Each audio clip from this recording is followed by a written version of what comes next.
අපි දැන් පටන් ගන්නේ රසායනික ගණනය කියන පාඩම තුන්වෙනි ඒකකය. මේ පාඩමෙත් පාඩම් කොටස් 3ක් විතර තියෙනවා. ඔක්සිකරණ අවස්ථා, අකාබනික සංයෝග නාමකරණය, ඊළඟට තුලිත ප්‍රතික්‍රියා සහ රසායනික ගණනය. තුලිත සමීකරණ ගොඩනැගීම සහ රසායනික ගණනය. එතකොට සම්පූර්ණ සිලබස් එකට අදාළ මූලික ටික මේ පාඩමෙන් තමයි කවර් කරන්න වෙන්නේ. ඒ කියන්නේ මෙතනදී පොඩි පොඩි පාඩම් ටිකක් උනාට මේ ටික හරියට ග්‍රහණය කරගත්තේ නැත්නම් 13 සිලබස් එක අපිට කරගන්න අමාරු වෙනවා. ඒක නිසා අපි බලමු පළවෙනි ඒකකයේදී ඔයගොල්ලෝ ඉගෙන ගත්ත ආවර්තිතා වගුව, ඊතර විද්‍යුත් ඍණතාවන්, ඒ සංකල්පත් ඕනේ. දෙවෙනි ඒකකයේදී ඉගෙන ගත්ත අණුවල හැඩ, එහෙම නැත්නම් ව්‍යුහ, ඒ ටිකත් ඕනේ අපිට මෙතනදී අනිත් පාඩම ගොඩනගාගෙන යන්න. හරි? මුලදීම අපි බලන්නේ ඔක්සිකරණ අංක, එහෙම නැත්නම් ඔක්සිකරණ අවස්ථා කියන කොටස. හරි? හරි? ඔක්සිකරණ අංකය කියන්නේ මොකද්ද? මූලද්‍රව්‍යයක අණු හෝ ආයන හෝ හදලා තියෙද්දී ඔක්සිකරණ අංකය කියලා කියන්නේ, එහෙම නැත්නම් ඔක්සිකරණ අවස්ථාව කියලා කියන්නේ පරමාණු බන්ධන හදා ගන්නකොට අපි දන්නවා ඉලෙක්ට්‍රෝන හුවමාරු කර ගන්නවා. එක්කෝ දෙනවා, එහෙම නැත්නම් ගන්නවා. හවුලේ තියාගත්තා වුණත් දැන් HCl වගේ හයිඩ්‍රජන් ටිකක් පිට කරනවා වගේ. ක්ලෝරින් ඒ ඉලෙක්ට්‍රෝනය ටිකක් ඇදලා ගන්නවා වගේ. එහෙනම් ඒ වගේ වෙනකොට එක්කෙනෙක් ලබා ගන්න උත්සාහ කරනවා, එක්කෙනෙක් පිට කරන්න උත්සාහ කරනවා.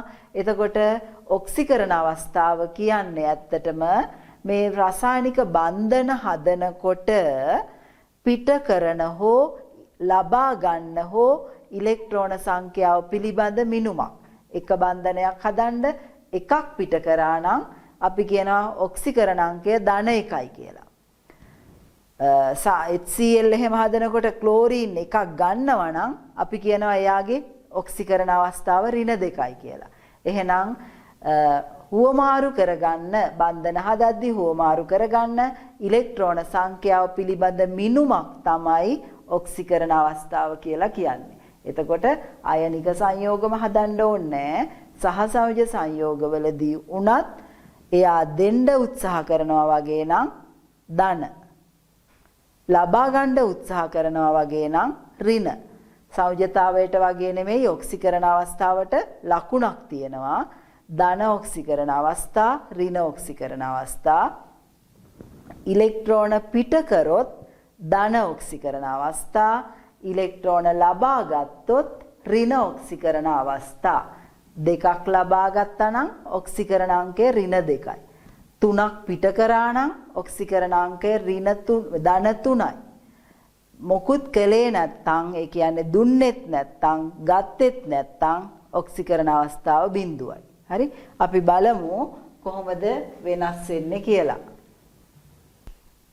හරි, බලමු අපි HCl වල එක බන්ධනයක් හදලා තියෙනවා. මෙයා අරගත්තා වගේ, ඒ කියන්නේ මෙයා හයිඩ්‍රජන් වලට වඩා විද්‍යුත් ඍණයි. ඒක නිසා ක්ලෝරින් ඍණ 1 ඔක්සිකරණ අංකය. එහෙනම් හයිඩ්‍රජන් වලට ලැබෙන්නේ ධන 1. ඇමෝනියා නයිට්‍රජන් එක බන්ධන 3ක් හදලා තියෙනවා. වඩා විද්‍යුත් ධන හයිඩ්‍රජන් එක බන්ධනයක් නිසා ධන 1යි, ධන 1යි, මෙයාට ධන 1යි. ඊට සාපේක්ෂව මෙතන 1යි, ඍණ 1යි, මෙයාට සාපේක්ෂව ඍණ 1යි, මෙයාට සාපේක්ෂව ඍණ 1යි. එහෙනම් නයිට්‍රජන් වල ඔක්සිකරණ අංකය ඍණ 3යි. හරි? එයා ගත්තා වගේනේ. ඊළඟට බලන්න සල්ෆර් ඩයොක්සයිඩ් වල සල්පත් එක්ක ඔක්සිජන් ද්විත්ව බන්ධනයක් හදලා තියෙන්නේ. එහෙනම් වඩා විද්‍යුත් ඍණ ඔක්සිජන්. මෙයාට ඍණ 2 නම් සල්ප වලට ධන 2යි. මේ බන්ධන දෙක නිසා මෙයාට ඍණ 2 නම් සල්ප වලට ධන 2යි. ඒතර ධන 2යි ධන 2යි. මෙතන සල්ප වලදී ඔක්සිකරණ අංකය ධන 4යි. ඊළඟට හයිඩ්‍රජන් කාබන් ඩයොක්සයිඩ් වල මෙතනදී ඍණ 2යි, එයාට සාපේක්ෂව ධන 2යි. මේ පැත්තට ඍණ 2යි සාපේක්ෂව ධන 2යි. එහෙනම් කාබන් වල ඔක්සිකරණ අංකය ධන 4යි. ඊළඟ ජල අණුවේ මෙතන හයිඩ්‍රජන් ධන 1 මේකේ ධන 1යි මෙයාට අයිති වෙන්නේ ඍණ 2. PCl3 වල ෆොස්ෆරස් තමයි විද්‍යුත් ධන ක්ලෝරින් ඍණ 1යි. එහෙනම් ඍණ 1ට ඍණ 1ේවත් 3ක් නේ මෙයාට අයිති වෙන්නේ ධන 3.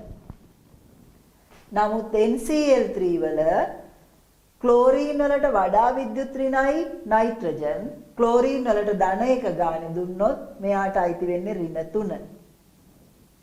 මේ වගේ තමන්ගේ මූලද්‍රව්‍යයේම අණුවක් හදලා තියෙනවා නම් නයිට්‍රජන් බැඳිලා තියෙන N වලට විද්‍යුත් ඍණතා වෙනසක් නැහැ. ඒ නිසා මෙතනදී මෙයාගේ ඔක්සිකරණ අංකයත් 0යි මේ නයිට්‍රජන් වල ඔක්සිකරණ අංකයත් 0යි. හරි? එතකොට ඕගොල්ලන්ට දැන් දල අදහසක් එන්න ඇති මොකද්ද ඔක්සිකරණ අවස්ථාව කියන්නේ කියලා. ඔක්සිකරණ අවස්ථාව හොයාගන්න බන්ධනයට හවුල් වෙලා තියෙන පරමාණු දෙකේ විද්‍යුත් ඍණතා වෙනස ඕනෙමයි. ඊළඟට බන්ධනය හදන්න සහභාගී කරපු ඉලෙක්ට්‍රෝන සංඛ්‍යාව ඕනෙමයි.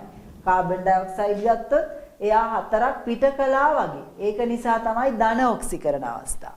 ලබා ගත්තොත් මෙයා 2ක් ලබා ගත්තා වගේ. ඒ නිසා ඍණ ඔක්සිකරණ අවස්ථාව. ඒතර පිට කිරීමෙන් ධන ඔක්සිකරණ අවස්ථා ලබා ගැනීමෙන් ඍණ ඔක්සිකරණ අවස්ථා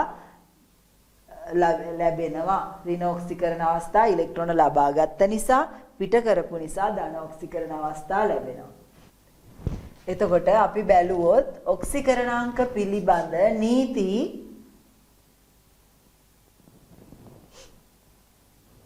මූලද්‍රව්‍ය තත්වයේදී මේ සෝඩියම්, හීලියම්, රසදිය, නයිට්‍රජන් අණු තර තමන්ගේ පරමාණුව එක්කමයි නයිට්‍රජන් බැඳලා තියෙන්නේ. හයිඩ්‍රජන් ගත්තා නම් H එකක් එක්කමයි. හරි? සෝඩියම් පරමාණු විදියට තියෙනකොට ඉලෙක්ට්‍රෝන පිට කරලා නැහැ. හීලියම් පරමාණු විදියට තියෙනකොට ඉලෙක්ට්‍රෝන කාටවත් උවමාරු වෙලා නැහැ. ඒ නිසා ඕනෑම මූලද්‍රව්‍යයක ඔක්සිකරණ අංකය 0යි. ඊළඟට ඒක පරමාණුක අයනවල ඒ කියන්නේ සෝඩියම් මේ ඔක්සයිඩ් කැල්සියම් ධන 2 ඒවා හැදුනේ කොහොමද? සෝඩියම් ධන අයන හැදුනේ එකක් පිට කරලා. එහෙනම් එයාගේ ඔක්සිකරණ අංකය ධන 1යි. ඔක්සයිඩ් ඍණ 2 කියන්නේ ඉලෙක්ට්‍රෝන 2ක් අරගෙන එහෙනම් එයාගේ ඔක්සිකරණ අවස්ථාව ඍණ 2යි. කැල්සියම් ධන 2 කියන්නේ 2ක් පිට කරලා එහෙනම් එයාගේ ඔක්සිකරණ අංකය ධන 2යි. එහෙනම් ආරෝපණයට සමානයි මේ ඒක පරමාණුක අයනවල ඔක්සිකරණ අවස්ථාව. ඊළඟට වඩාත්ම විද්‍යුත් ඍණ මූලද්‍රව්‍ය ෆ්ලෝරීන්නේ. ෆ්ලෝරීන් Ns2 Np5 එයාට ගන්න පුළුවන් එක ඉලෙක්ට්‍රෝනයයි. එහෙනම් ෆ්ලෝරීන් පෙන්වන්නේ හැම වෙලාවෙම ඍණ එක ඔක්සිකරණ අවස්ථාව විතරයි සංයෝග හදනකොට. සෝඩියම් ෆ්ලෝරයිඩ් මේ OF2 ඕනෑම අවස්ථාවක එයාට තියෙන ඍණ එක විතරයි. ඒ වගේ ඔක්සිජන් වල සුලභ ඔක්සිකරණ අවස්ථාව වැඩිපුරම පෙන්වන්නේ දැන් අපි දැක්ක සල්ෆර් ඩයොක්සයිඩ් ජලය ඒ වගේ සංයෝගවලදී ඍණ 2. නමුත් OF2 වලදී පෙරොක්සයිඩ් වලදී සහ සුපර් ඔක්සයිඩ් වලදී ඍණ 2ට අමතරව වෙනස් ඔක්සිකරණ අවස්ථා පෙන්නනවා. OF2 වලදී ධන 2. ඇයි ෆ්ලෝරීන් ඊට වඩා විද්‍යුත් ඍණයිනේ. හරි ඒක අපි ඇදලා බලමු. පෙරොක්සයිඩ් වලදී ඍණ 1 සුපර් ඔක්සයිඩ්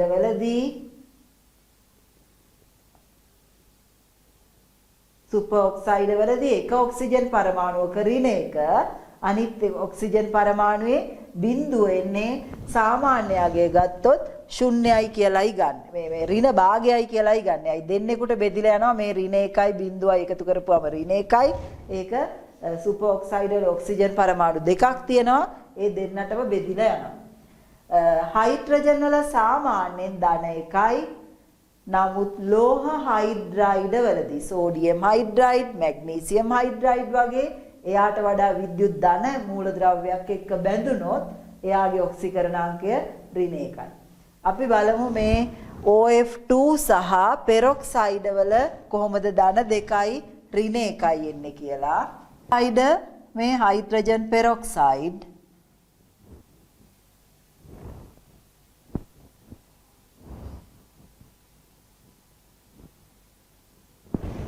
මෙතනදී වඩා විද්‍යුත් ඍණ ඔක්සිජන්නේ.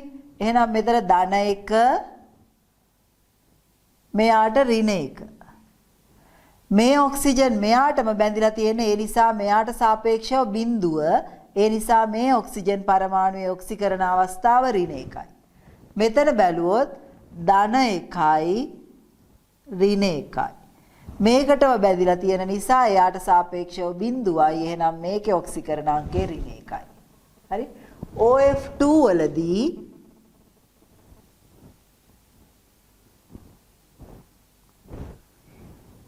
වඩා විද්‍යුත් ඍණ ෆ්ලෝරින් මෙයාට ඍණ 1යි, මෙයාට ඍණ 1යි, ඊට සාපේක්ෂව ඍණ 2යි. හරි. ඊළඟ පොටෑසියම් සුපර් ඔක්සයිඩ් වල KO2 නේ. මේකේ එකක් ශුන්‍යයි. ඒ කියන්නේ මේක ඇත්තටම බැඳිලා තියෙන්නේ මෙන්න මෙහෙම. ඔහොම තියෙන්නේ සුපර් ඔක්සයිඩ් වල.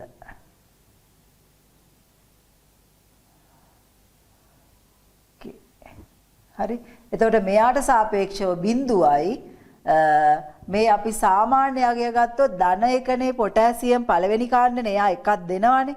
ඒ දීපුවා මේ දෙන්නටම අයිති වෙන්නේ ඍණ 2යි, ඍණ 1යි, ඍණ 1 දෙකට බෙදුනහම සාමාන්‍ය ඔක්සිකරණාංකය ඍණ භාගේ මේ සුපර් ඔක්සයිඩ් වල එන්නේ. හරි. ඒ නිසා ඔක්සිජන් සුලභව පෙන්වන්නේ ඍණ 2 වුණාට ඍණ 1 මෙතන ඍණ 1 නෙමෙයි ධන 2, ඍණ 1, ධන 2, ධන 2 සහ ඍණ භාගයේ ඔක්සිකරණ අවස්ථා පෙන්නනවා. හරි. ඔය ටික තමයි ඔක්සිකරණ අංක ගැන. ඊළඟට තව අපි කියනවා නම් පළවෙනි කාණ්ඩයේ මූලද්‍රව්‍ය සංයෝග හදනකොට ඔක්සිකරණ අවස්ථාව ධන 1යි. හත්වෙනි කාණ්ඩය හුඟක් පෙන්වන්නේ ඍණ 1. ඊට අමතරව ක්ලෝරින්, අයඩීන් ධන 3, ධන 5, ධන 7 වගේ ඔක්සිකරණ අවස්ථා පෙන්නනවා. සුලභව පෙන්වන්නේ ඍණ 1. ඊළඟට මේ අණුවක මුළු පරමාණු වල ඔක්සිකරණාංක වල එකතුව ගත්තොත් ශුන්‍යයි. ඇයි අණුවක් හදන්නේ පරමාණු එකතු වෙලා උදාසීන වෙන්නනේ. ඒක නිසා අණුවක පවතින මුළු පරමාණු වල ඔක්සිකරණාංකය ශුන්‍යයි. එහෙමනම් අපිට කිව්වොත් මේ pH3 වල පොස්පීන් වල පොස්පරස් වල ඔක්සිකරණාංකය හොයන්න කියලා පොස්පරස් තියෙනවා හයිඩ්‍රජන් 3ක් තියෙනවා. ඒ සමස්ත ඔක්සිකරණාංක වල එකතුව ශුන්‍යයි නම් හයිඩ්‍රජන් විද්‍යුත් ඍණයි පොස්පරස් වලට වඩා. එහෙනම් මෙයාට අයිති ධන 1 ඒවා 3ක්. එහෙනම් පොස්පරස් වල අපි x කියලා ගත්තොත් ඒ තුන් දෙනාගේ එකතුව පොස්පරස් වල එකතුවට එකතු කරොත් එහෙම බිඳුවට සමාන වෙන්න ඕනේ. එහෙනම් මේ ධන 1 ඒවා 3ක් පොස්පරස් වල ඔක්සිකරණාංකය x කියලා ගන්න උතන. එහෙනම් මේ දෙකේම එකතුව බිඳුවට සමාන නම් පොස්පරස් වල ඔක්සිකරණාංකය ඉන්නේ ඍණ 3යි. ඒ වගේ පොස්පරික් අම්ලයේ තියෙන පොස්පරස් වල ඔක්සිකරණ අවස්ථාව හොයන්න නම් H3PO4 හයිඩ්‍රජන් 3යි, පොස්පරස් 1යි, ඔක්සිජන් 4යි. මුළු ඔක්සිකරණාංක වල එකතුව සංයෝගයක් නිසා ශුන්‍යයි. හරි? එහෙනම් හයිඩ්‍රජන් තියෙනවා 1 ඒවා 3ක්. පොස්පරස් වල ඔක්සිකරණාංකයට එකතු කරන්න ඕනේ. ඔක්සිජන් ඍණ 2 ඒවා 4ක්. එතකොට ඔය ටික ඔක්කොම ගත්තොත් සමීකරණය විසඳුවොත් ඔක්සිජන් වලට අයිති වෙන්නේ ධන 5. හරි? ඒ වගේ අපිට හොයාගන්න පුළුවන් සංයෝගයක නොදන්නා පරමාණුවක ඔක්සිකරණ අවස්ථාව. හරි මුළු ඔක්සිකරණ අංකවල එකතුව බිඳුවයි. හයිඩ්‍රජන් වල සාමාන්‍යයෙන් ධන 1යි, ඔක්සිජන් වල සාමාන්‍යයෙන් ඍණ 2යි. පළවෙනි කාණ්ඩේ එකක් නම් ධන 1යි. ඕ ආදේශ කරලා මේ විදිහට මුළු ඔක්සිකරණ අංකවල එකතුව ශුන්‍යයට සමාන කරලා ඔක්සිකරණ අවස්ථාව හෙව්ව හැකියි. ඒ වගේම බහු පරමාණුක අයනයක ඔක්සිකරණ අංකවල එකතුව ඒ අයනයේ ආරෝපණයට සමානයි. උදාහරණයක් විදියට පර්මැංගනේට් අයනයේ MnO4 ඍණ 1නේ. එහෙනම් ඔක්සිකරණ අංකවල එකතුව ඍණ 1ට සමානයි. මෙතන බලමු සල්ෆේට් අයනය. මේ SO4 2-. එහෙනම් සල්ෆ තියෙනවා, ඔක්සිජන් 4ක් තියෙනවා. මේ දෙන්නගේ ඔක්සිකරණ අංකවල එකතුව ඍණ 2ට සමානයි. හරි? එහෙනම් සමස්ත ආරෝපණය ඍණ 2යි කියන්නේ ඔක්සිකරණ අංකවල එකතුව ඍණ 2ට සමානයි. එතකොට සල්ෆවල අපි දන්නේ නැහැ කියලා හිතමු. ඔක්සිජන් වල ඍණ 2 ඒවා 4ක් ඍණ 8යි. ඔක්සිජන් වල සාමාන්‍යයෙන් ඍණ 2යි, ඍණ 2 ඒවා 4ක් ඍණ 8. ධන ඍණ 8යි. ධන ඔක්සිකරණ අංකය සල්පවල සමාන වෙන්න ඕන ඍණ 2ට. ඒ සමීකරණ විසඳුවොත් සල්පවලට එන්නේ ධන 6. මෙතන සංයෝගයක ඔක්සිකරණ අංකය හොයලා තියෙන්නේ. ඒ කියන්නේ මුළු ඔක්සිකරණ අංකවල එකතු එහෙනම් බිඳුවයි. කැල්සියම් වල අපි දන්නේ නැත්නම් ඔක්සිජන් 1යි තියෙන්නේ ඍණ 2යි. එහෙනම් කැල්සියම් වලට එන්නේ ධන 2. අපිට පුළුවන් මෙන්න මෙහෙම දුන්නොතින් පොටෑසියම් ඩයික්‍රෝමේට් වල ක්‍රෝමියම් වල ඔක්සිකරණ අංකය හොයන්න කියනවා. ඒ වගේ නයිට්‍රේට් අයනයේ නයිට්‍රජන් වල ඔක්සිකරණ අංකය හොයන්න කියනවා. කොහොමද ගන්නෙ? මේක අණුවක්, සංයෝග අණුවක්. එහෙනම් මුළු ඔක්සිකරණ අංකවල එකතුව බිඳුවයි. පොටෑසියම් කියන්නේ පළවෙනි කාණ්ඩේ. එහෙනම් පළවෙනි කාණ්ඩයේ ධන 1 ඒවා 2ක් ධන 2යි. ක්‍රෝමියම් වල අපි දන්නේ නැහැ. x කියලා ගමු. ක්‍රෝමියම් එකක x නම් දෙකක 2යි x. ඔක්සිජන් වල සාමාන්‍යයෙන් ඍණ 2යි. එහෙනම් ඍණ 2 ඒවා 7ක් ඍණ 14යි. සමානයි බිඳුවයි. හරි? එහෙමනම් 2x ඍණ 12 සමානයි බිඳුවයි.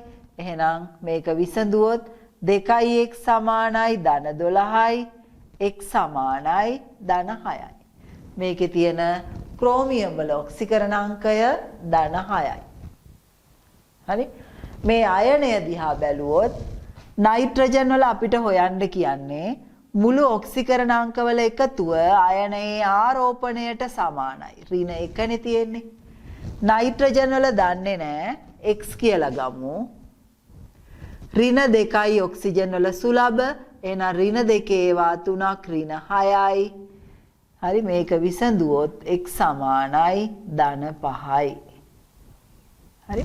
ওই විදිහට සරල සමීකරණයක් ගොඩනගාගෙන නොදන්නා පරමාණුවක ඔක්සිකරණ අංකය හොයන්න පුළුවන්. මෙතන 2x කියලා ගත්තේ පරමාණු එකම වර්ගයේ දෙකක් තියෙන නිසා.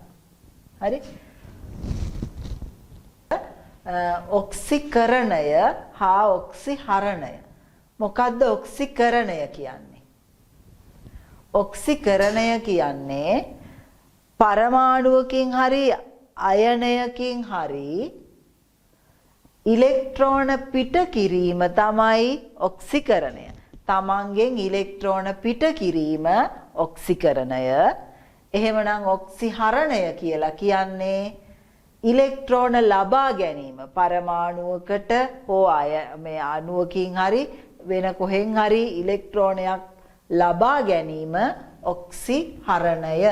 බලන්න මේ ඉලෙක්ට්‍රෝන පිට කිරීම ඔක්සිකරණය කියලා කිව්වා. සෝඩියම් සෝඩියම් ධන ආයනය හදනවා එක ඉලෙක්ට්‍රෝනයක් පිට කරලා. එහෙනම් මේ ඉලෙක්ට්‍රෝන පිට කරලා තියෙන නිසා සෝඩියම් ඔක්සිකරණය වෙලා.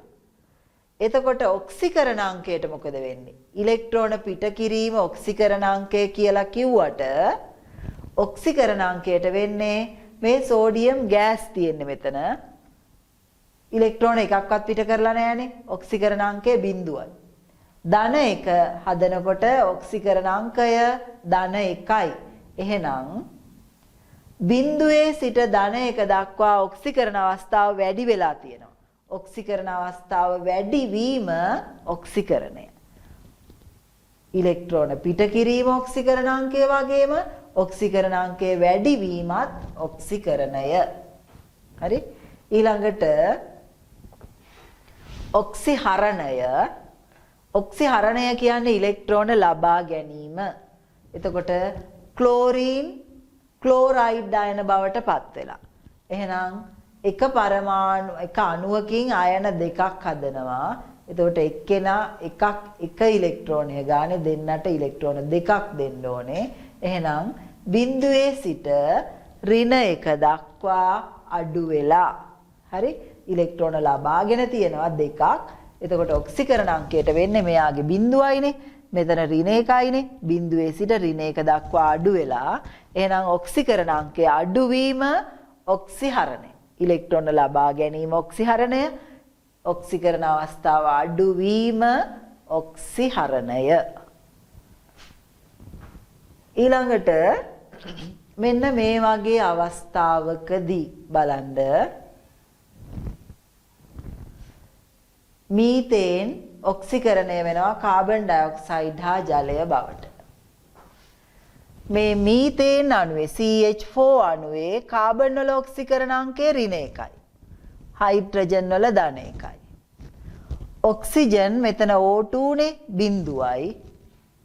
තර කාබන් ඩයොක්සයිඩ් හදනකොට ද්විත්ව බන්ධන ඔක්සිජන්නේ කාබන් වල ඔක්සිකරණාංකය ධන 4යි.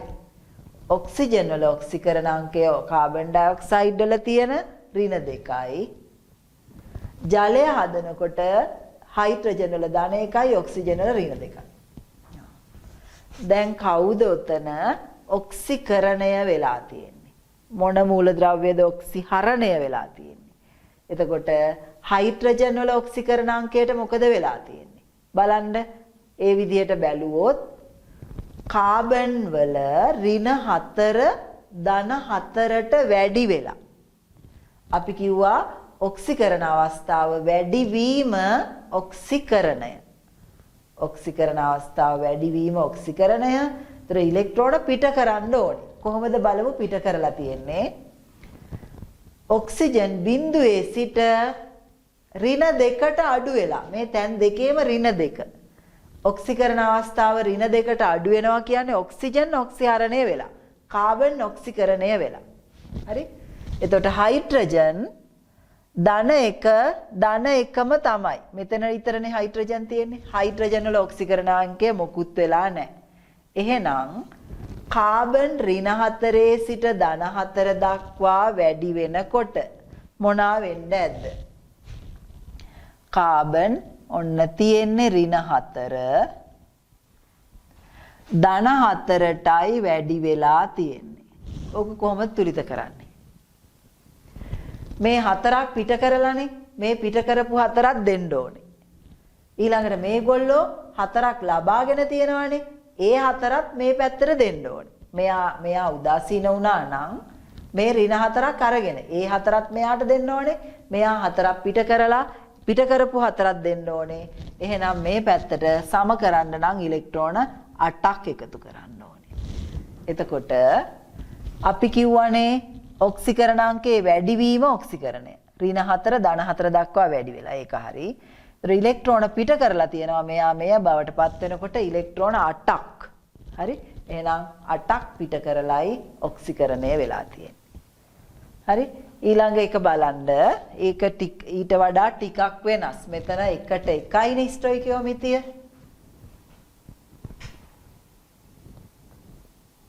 මේකේ මේ තියෙන්නේ C3H8 propane CH3 CH2 CH3 oxygen එක දහනය වුණොත් කාබන් ඩයොක්සයිඩ් ජලය හදනවා.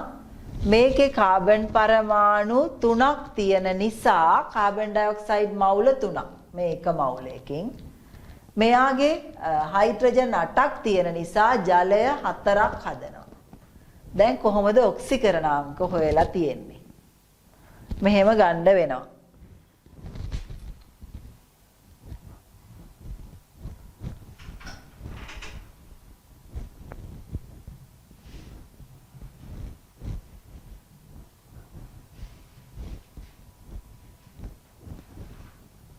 මේ හැම කාබන් පරමාණුවෙම ඔක්සිකරණ අවස්ථාව සමාන නැහැ.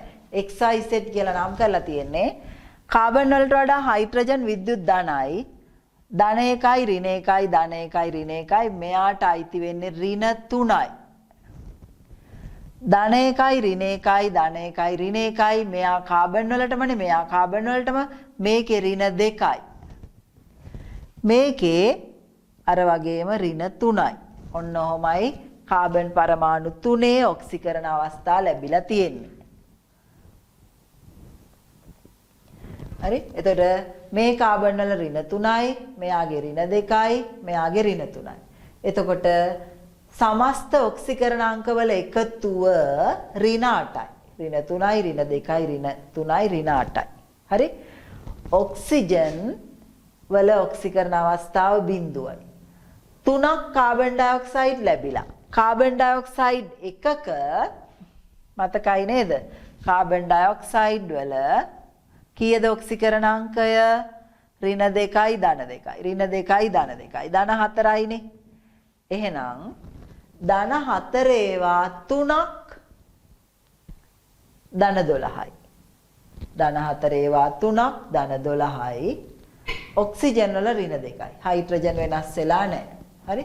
එහෙමනම් කාබන් ඍණ 8 සිට ධන 12 දක්වා ඔක්සිකරණය වෙලා ඍණ 8 සිට 12 දක්වා ඔක්සිකරණය වෙලා ඔක්සිජන් බිඳුවේ සිට ඍණ 2 දක්වා ඔක්සිහරණය වෙලා.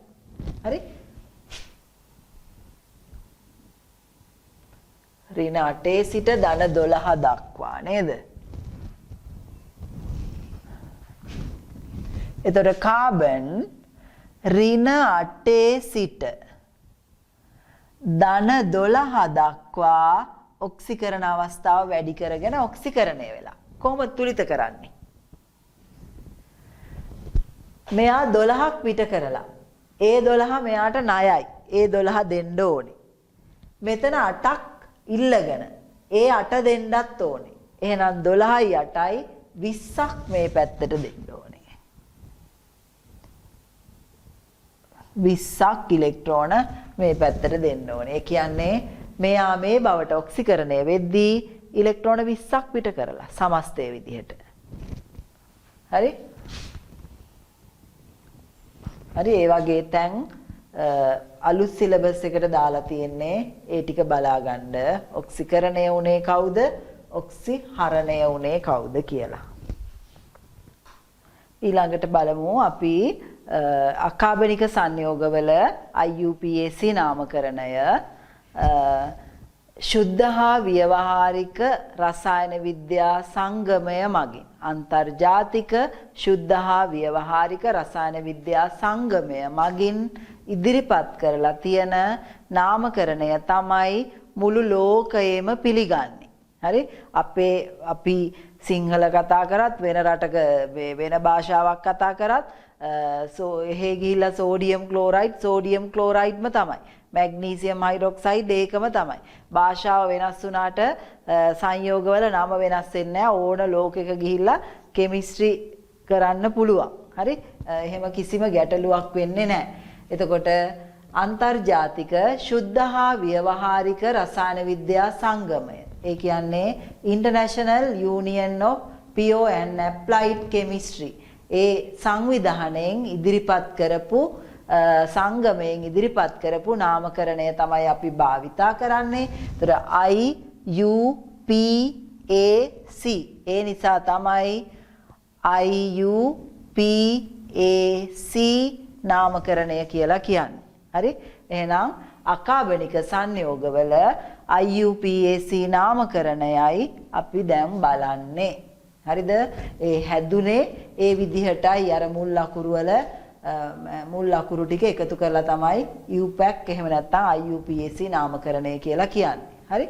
මේකෙදි වර්ග ගොඩක් තියෙනවා සංයෝග. ඒක පරමාණුක අයන වලින් ව්‍යුත්පන්න වෙලා තියෙන එහෙම නැත්නම් හැදිලා තියෙන අයනික සංයෝගවල නාම ගත්තොතින් මේ ඒක පරමාණුක අයන වලින් හැදිලා තියෙන ඇනායන තියෙනවා ධනායන තියෙනවා ඇනායන වල නාම ඒ මූලද්‍රව්‍යයේ නමින්මයි ඇනායන වල නාම ඒ මූලද්‍රව්‍යයේ නමින්මයි ඍණායන වල නාම මූලද්‍රව්‍යයේ නමට අයිඩ් කියන ප්‍රත්‍යය IDE අයිඩ් කියන ප්‍රත්‍යය එකතු වෙනවා. හරි? මේ අපි බලන්නේ ඉස්සල්ලාම සරල කැටායන වල නාමකරණය. බලන්න සරල කැටායන වල නාමකරණය ඒ මූලද්‍රව්‍යයේ නමින්මයි එන්නේ. හයිඩ්‍රජන්, සෝඩියම්, පොටෑසියම් මේ SSIUM, කැල්සියම්, ඇලුමිනියම්, සිංක්. හරි? ඒකේ තියෙන ආරෝපණය කොහෙදවත් සඳහන් කරන්නේ නැහැ. මොකද හයිඩ්‍රජන් අයනය නම් H ධන විතරමයි. වෙන එකක් හදන්නේ නැහැ. ධන දෙක කවදාවත් හදන්නේ නැහැ. සෝඩියම් ධන අයනය විතරමයි. ධන දෙක නැහැ. කැල්සියම් ධන දෙක විතරමයි. ධන එක එහෙම නැහැ. ඇලුමිනියම් ධන තුන නැහැ. ඒ නිසා ඒවා ස්ථිර සංයෝජතා පෙන්වන කැටායනවල ඔක්සිකරණ අවස්ථා ලියන්නේ. ආයේ නාමකරණයට භාවිතා වෙන්නේ ඉංග්‍රීසිමයි. ඉංග්‍රීසි භාෂාවෙන්මයි නාමකරණය යන්නේ IUPAC නාමකරණය. එතකොට පළවෙනි අකුර වෙනස් වෙන්නේ නැහැ. ඒ කියන්නේ කැපිටල් ලෙටර්ස් එන්නේ නැහැ. ඔක්කොම සිම්පල් අකුරු. වැල් අකුරු ලිව්වොත් වැරදි. හරි? වැල් අකුරු බැඳලා ලියන්න බෑ. මේ විදිහට ඔක්කොම ඉංග්‍රීසි සිම්පල් අකුරු වලින් ලියන්න ඕනේ.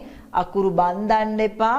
එක අකුරක් හරි වැරදුනොත් සම්පූර්ණ නම වැරදි. තුලිත සමීකරණ වගේම තමයි එහෙම වැරදෙනවා. ඒවා හරියටම බලා ගන්න. ඊළඟට ඇනායනවල නම් කරද්දී අපි කිව්වා අයිඩ් ප්‍රත්‍ය එකතු වෙනවා කියලා. එහෙනම් හයිඩ්‍රයිඩ් ලියන විදිය හරියට බලන්න HYDRID හයිඩ්‍රයිඩ් IDE වලින් ඉවර වෙනවා. Chloride, bromide, oxide, sulphide. Sulphide ඔයගොල්ලෝ සමහර විට ඉගෙනගෙන ඇති SUL PH F වෙනුවට. දැන් ඒක රසායන විද්‍යා සංගමය මගින් අනුමත කරන්නේ නැහැ. ඒ නිසා මේ ක්‍රමයම හුරු වෙන්න වෙනවා. සල්ෆයිඩ් 11 දී ඉගෙන ගත්තා නම් PH දාලා දැන් එහෙම එපා. නයිට්‍රයිඩ් ඔන්න සරල ඇනායනවල නාමකරණය.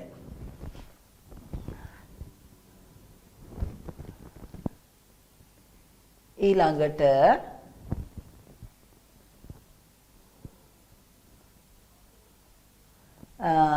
මේ විචල්්‍ය සංයෝජතා පෙන්වන කැටායනවල නාම.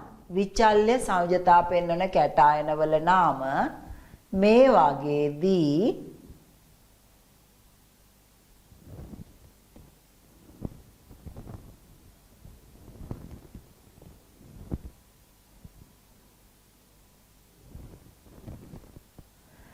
මේ වල සුළු නාම එහෙම නැත්නම් සාමාන්‍ය නාම කියලා දෙයක්ත් පාවිච්චි වෙනවා. IUPAC නාමයක් තියෙනවා. අපි ඉස්සෙල්ලා IUPAC නාමය බලමු. ඒ වල IUPAC නාමකරණයට මං කිව්වා ඉංග්‍රීසි නමයි පාවිච්චි වෙන්නේ කියලා. එතකොට මේ යකඩ නේ තියෙන්නේ. ඒ කියන්නේ අයන්නේ. අයන් යකඩ ධන දෙකක් හදනවා ධන තුනක් හදනවා. සෝඩියම් වගේ ධන එක විතරක් නෙමෙයි. සුලභ ඔක්සිකරණ අවස්ථා දෙකක් තියෙනවා. ධන දෙක සහ ධන තුන. එතකොට ඒ වගේ මූලද්‍රව්‍ය වල අයනවල IUPAC නම ලියද්දී මූලද්‍රව්‍යයේ නම ලියලා හිස්තැනක් නොතියා සරල වරහණක් ඇතුලේ ඒකට අයනයට අනුරූප ඔක්සිකරණ අවස්ථාව කැපිටල් රෝම ඉලක්කමෙන් ලියන්න ඕනේ.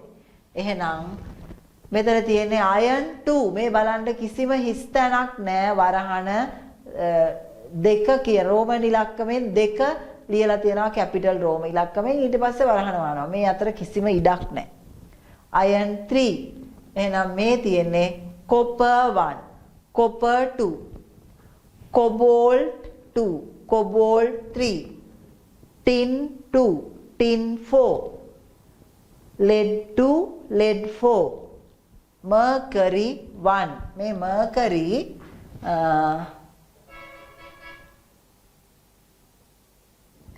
Hg2 2+ තියෙන්නේ Hg2 2+ කියන්නේ mercurous අයන අණු අයන දෙකක් එකට එකතු වෙලා ඉන්නේ නමුත් එයාගේ සංයුජතාවය එක දෙන්නෙකුටනේ දෙක බෙදිලා යන්නේ ඒ නිසා එක්කෙනෙකුට එකයි හරි mercury 1 මෙයා mercury 2 සාමාන්‍ය නම් මෙහෙමයි ඒවා හලලා දාලා නැහැ ඒවා භාවිතා කරන්න පුළුවන් අඩු ඔක්සිකරණ අවස්ථාව ලතින් නම් ගොඩක් පාවිච්චි වෙලා තියෙන්නේ මේ ෆෙරස් කියන්නේ ෆෙරම් කියන්නේ ලතින් නම්නේ හරිද එතකොට මෙතන ෆෙරස් ෆෙරික් අඩු ඔක්සිකරණ අවස්ථාව SOUS වලින් ඉවර වෙන්නේ අඩු ඔක්සිකරණ අවස්ථාව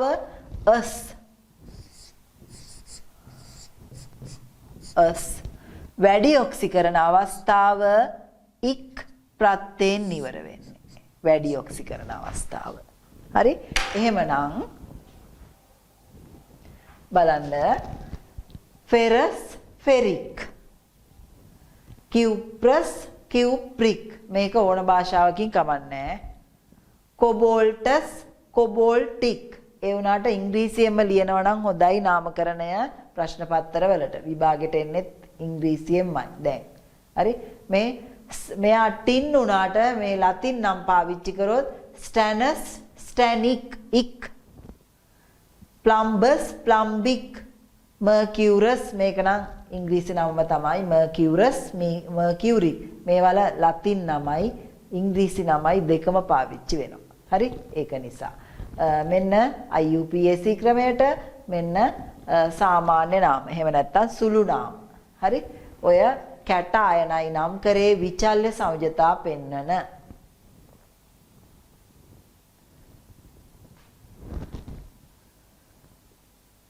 ඊළඟට අයනවල නාමකරණය අයන කියන්නේ බහු පරමාණුක අයනවල අපි දැන් ඇලුමිනියම් අයන සෝඩියම් අයන එහෙම සරල අයන කැට අයන ගත්තානේ නේද කැට අයන මේ බහු පරමාණුක කැටායන නම් කරද්දී ඒවායේ නම ඉවර වෙන්නේ ඉයම් ඉයම් කියන ප්‍රත්‍යයෙන් ඇනායන නම් කරනකොට අයිඩ් සල්ෆයිඩ් නයිට්‍රයිඩ් අයිට් වෙන්න පුළුවන් ඒට් වෙන්න පුළුවන් අයිඩ් අයිට් ඒට් අපි ඒවා වෙනස් වෙන තැන් කොහොමද කියලා බලමු ඒවා පාඩම් කරගන්න ඕනේ හරි බලන්න බහු පරමාණුක කැටායන නම් ඉයම්නේ එතකොට ඇමෝනියම්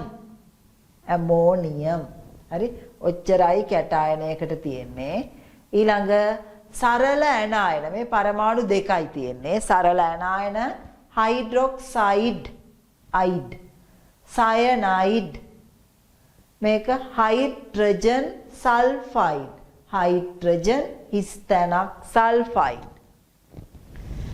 පෙරොක්සයිඩ් සුපර් ඔක්සයිඩ් හරි ඊළඟට මෙයා සල්පවල මේවලට අපි කියන්නේ ඔක්සෝ ඇනායන සල්පවල ඔක්සෝ ඇනායන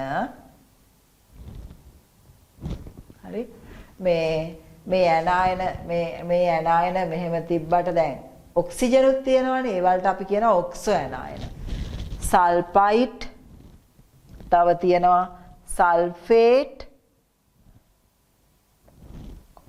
මේ තියෙන සල්ෆේට් හරි නයිට්‍රයිට් නයිට්‍රේට් හරි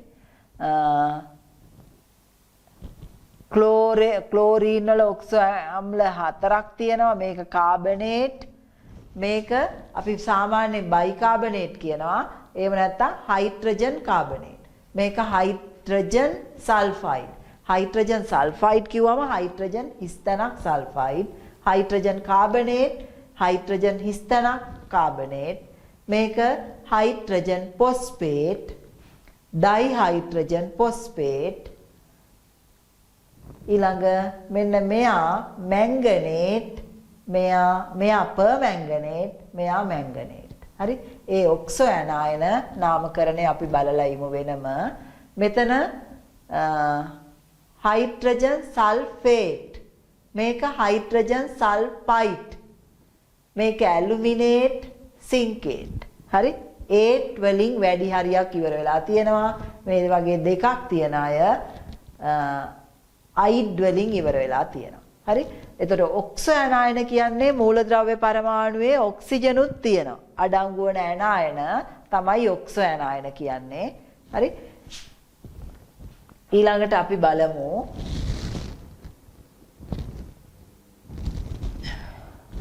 මේ ඔක්සෝ ඇනායන කොහොමද නාමකරණය කරන්නේ කියලා.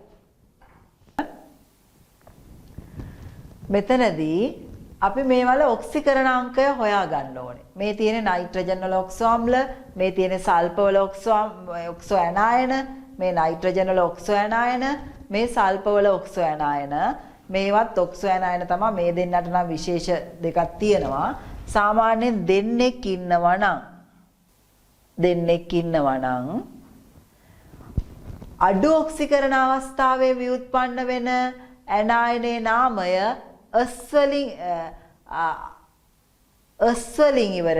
අයිට් වලින් ඉවර වෙන්නේ. වැඩි ඔක්සිකරණාංකයෙන් ඉවර වෙන නාමය ඒට් වලින් ඉවර වෙන්නේ. හරි. අඩු ඔක්සිකරණ අවස්ථාවෙන් ව්‍යුත්පන්න වෙලා තියෙන ඔක්සි ඇනායනයේ නාමය අයිට් වලින් කෙලවර වෙනවා. වැඩි ඔක්සිකරණ අවස්ථාව ඒට් වලින් කෙලවර වෙනවා. එහෙනම් මෙයා නයිට්‍රයිට්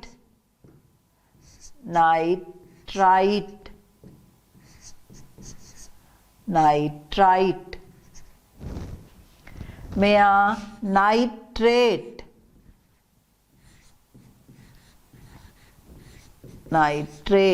අයනය. මෙයා අඩු ඔක්සිකරණ අවස්ථාවේ ධන 4යි ධන 6යිනේ. මෙයා සල්ෆයිඩ්. මෙයා සල්ෆේට්.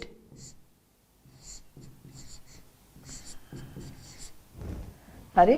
මේ ඇනායන දෙක විශේෂයි. මේක තයෝ සල්ෆේට්. මේවා වෙනමම පාඩම් කරගන්න වෙනවා. තයෝ සල්ෆේට්.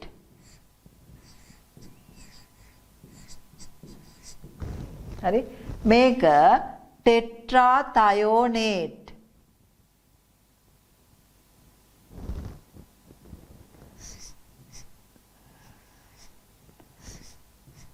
ටෙට්‍රා තයෝනේට්.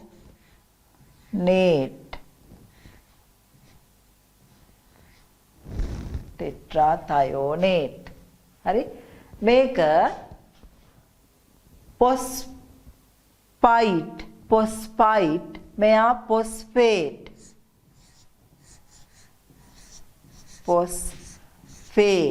මෙතන pH තියෙනවා. ෆොස්ෆේට් අයනය. මෙයා ෆොස්ෆයිඩ්.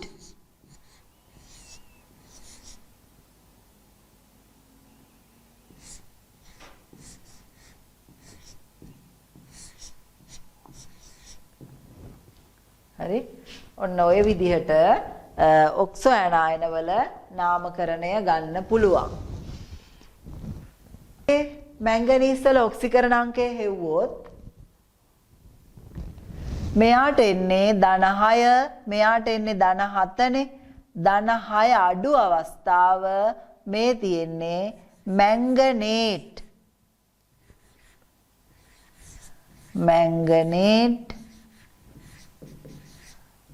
අයනය. මේක පර්මැංගනේට්. වැඩි අවස්ථාව පර්මැංගනේට්.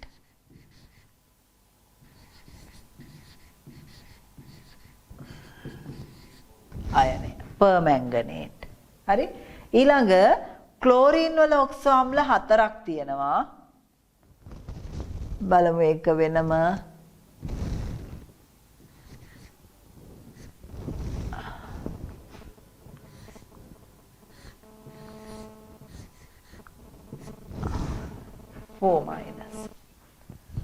හරි දැන් ඔය 4 දෙනාව දැන් හැම එකටම ආවේ ඔක්සෝ අම්ල 2යිනේ. ගොඩක් ඒවලට ආවේ ඔක්සෝ අම්ල 2යි. අඩු එක 8 වැඩි එක 8. එහෙනම් මේ මැද දෙන්නගෙන් අඩු එක මෙන්න ක්ලෝරයිඩ්.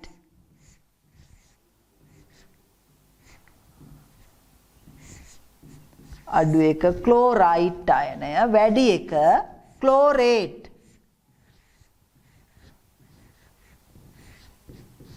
ක්ලෝරේට්. ඊට පස්සේ අඩු එකට වඩා තවත් අඩු එකක් තියෙනවනේ. එහෙම තියෙනවා නම් හයිපෝ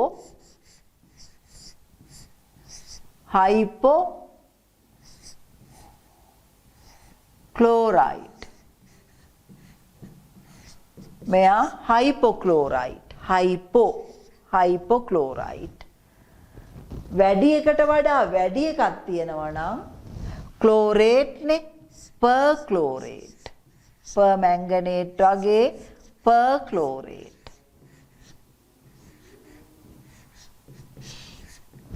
හරි? එහෙනම් ක්ලෝරයිඩ්, ක්ලෝරේට් එයාට වැඩි එක පර්ක්ලෝරේට්. ක්ලෝරයිඩ් නම් එයාට අඩු එක හයිපොක්ලෝරයිඩ්. එයා හයිපොක්ලෝරයිඩ්, ක්ලෝරයිඩ්, ක්ලෝරේට්, පර්ක්ලෝරේට්. හරි? ඔය ඔක්සෝ ඇනයන වල නාමකරණය. ඊට අමතරව මේකේ තියෙන හැම එකක්ම පුළුවන් වෙන්න ඕනේ. හරි? මේ තියෙන්නේ හයිඩ්‍රජන් සල්ෆයිඩ්. අඩු ඔක්සිකරණ අවස්ථාව නිසා ෆයිට්, හයිඩ්‍රජන් හිස්තැනක් සල්ෆයිඩ්, හයිඩ්‍රජන් සල්ෆේට්. ඊළඟ මෙතන හයිඩ්‍රජන් ෆොස්ෆේට්, ඩයිහයිඩ්‍රජන් ෆොස්ෆේට්. හරි? මේවා පාඩම් කරගන්න ඕනේ. මේක කාබනේට්, මේක හයිඩ්‍රජන් කාබනේට්. හරි? ওই ටික පාඩම් කරගන්න ඇනයන වල වැඩියෙන් ඔන්න නාමකරණය. ඊළඟට අපි බලන්නේ අයනික සංයෝගවල නාම. අයනික සංයෝග නම් කරනකොට දැන් අයනික බන්ධන තියෙන ඒවානේ අයනික සංයෝග කියන්නේ.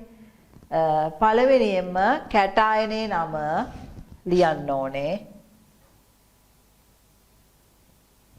හරි? ඊට පස්සේ ඇනායනේ නම සඳහන් කරන්න ඕනේ.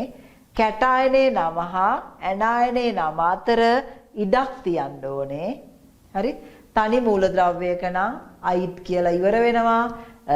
අනිත් ගොඩක් තියෙන ඒවල නම් අයිට්, ඒට් ඔහොම ඉවර වෙන්න පුළුවන්. හරි? බලන්න මෙතනදී මේ තියෙන්නේ ෆෙරස් සල්ෆයිඩ්.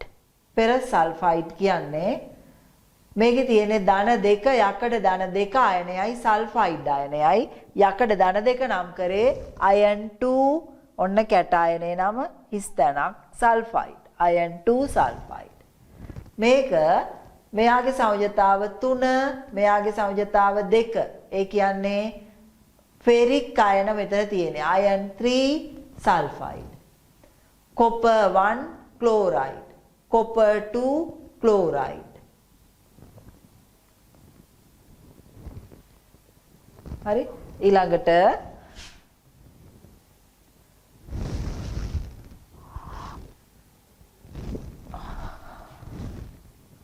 තව අපිට පුළුවන් මේ අයනික සංයෝග නාමකරණය කරන්න.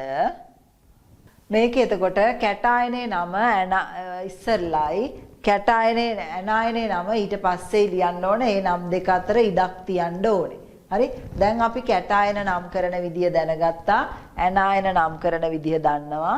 එහෙනම් බලමු කොහොමද මේ අයනික සංයෝග නම් කරන්න කියලා. Ammonium chloride, ammonium chloride, sodium oxalate, sodium oxalate, sodium carbonate. sodium හිස්තැනක් carbonate. potassium මේ තියෙන්නේ permanganate අයනේ MnO4 ඍණනේ. potassium permanganate. මේක hydrogen calcium hydrogen හිස්තැනක් carbonate. hydrogen carbonate හිස්තැනක් carbonate නේ. එහෙනම් calcium හිස්තැනක් hydrogen හිස්තැනක් carbonate. හරි? මේක barium hydroxide dihydroxide කියලා කියන්නේ නැහැ. barium ධන දෙක ඍණ එකේවා දෙකක්. barium hydroxide. potassium nitrate sodium bromide මේක ammonium dichromate ඊළඟට manganese sulfate හරි ඔය දැන් සරල ආයනික සංයෝග අපි නාමකරණය කරලා ඉවරයි. ඕගොල්ලෝ පොත්වලින් හරි කොහොම හරි හොයලා ආයනික සංයෝග 50ක් විතර ලිස්ට් එකක් ලියාගෙන ඒවා නම් කරලා බලන්න. දැන් ඇනායනය දන්නවා. ওই ලිස්ට් එකෙන් ගන්න පුළුවන් ඇනායනවල නම, කැටායනවල නම, එහෙම සංයෝග හදලා වුණත් නම් කරන්න පුළුවන් 50ක් විතර අරගෙන නම් කරන්න. හරි? අපි දැන් සරල අයනික සංයෝග නාමකරණය ඉවර කරා. ඒවල වර්ග දෙකක් තිබුණා. ස්ථිර සංයුජතා සහිත කැටායනයක් අඩංගු අයනික සංයෝගයි, විචල්්‍ය සංයුජතා සහිත කැටායනයක් සහිත අයනික සංයෝග. සෝඩියම් ක්ලෝරයිඩ්, මැග්නීසියම් බ්‍රෝමයිඩ් වගේ ඒවා ස්ථිර සංයුජතා සහිත කැටායන, අයන් 3 සල්ෆේට්, අයන් 2 සල්ෆේට් ඒ වගේ ඒවා විචල්්‍ය සංයුජතා සහිත අයනික සංයෝග. ඊළඟට අපි බලමු සරල සහ සංයුජ සංයෝගවල නාම. සරල අපිට ඔය සුලභව හම්බ වෙන සහ සංයුජ සංයෝගවල නාම. ඒවා නාමකරණය කරනකොට සාමාන්‍යයෙන් carbon dioxide, hydrogen sulphide, nitrous oxide, nitric oxide ඒ වගේ වල ඉස්සරලාම ලියන්නේ විද්‍යුත් ඍණතාව අඩු මූලද්‍රව්‍ය. ඊට පස්සේ තමයි විද්‍යුත් ඍණතාව වැඩි මූලද්‍රව්‍ය. එහෙනම් බලන්න මේ සහ සංයුජ සංයෝගවල නාම ලිවීම සඳහා නීති බැලුවොත් විද්‍යුත් ඍණතාව අඩු මූලද්‍රව්‍ය නියෝජනය මුලින්ම තියෙනවා. ඊට පස්සේ තමයි විද්‍යුත් ඍණතාව වැඩි මූලද්‍රව්‍ය සඳහන් වෙලා තියෙන්නේ. ඒතර නම ලියනකොට පළවෙනි කොටසයි දෙවෙනි කොටසයි අතර පරතරයක් තියෙනවා. ධන කැට මේ අයනික සංයෝග නාමකරණය කළා වගේ ධන ආයනයයි ඇනායනයයි අතර ඉඩක් තිබ්බා වගේ මේකෙත් විද්‍යුත් ඍණතාව අඩු මූලද්‍රව්‍ය සහ විද්‍යුත් ඍණතාව වැඩි මූලද්‍රව්‍ය අතර ඉඩක් තියෙනවා.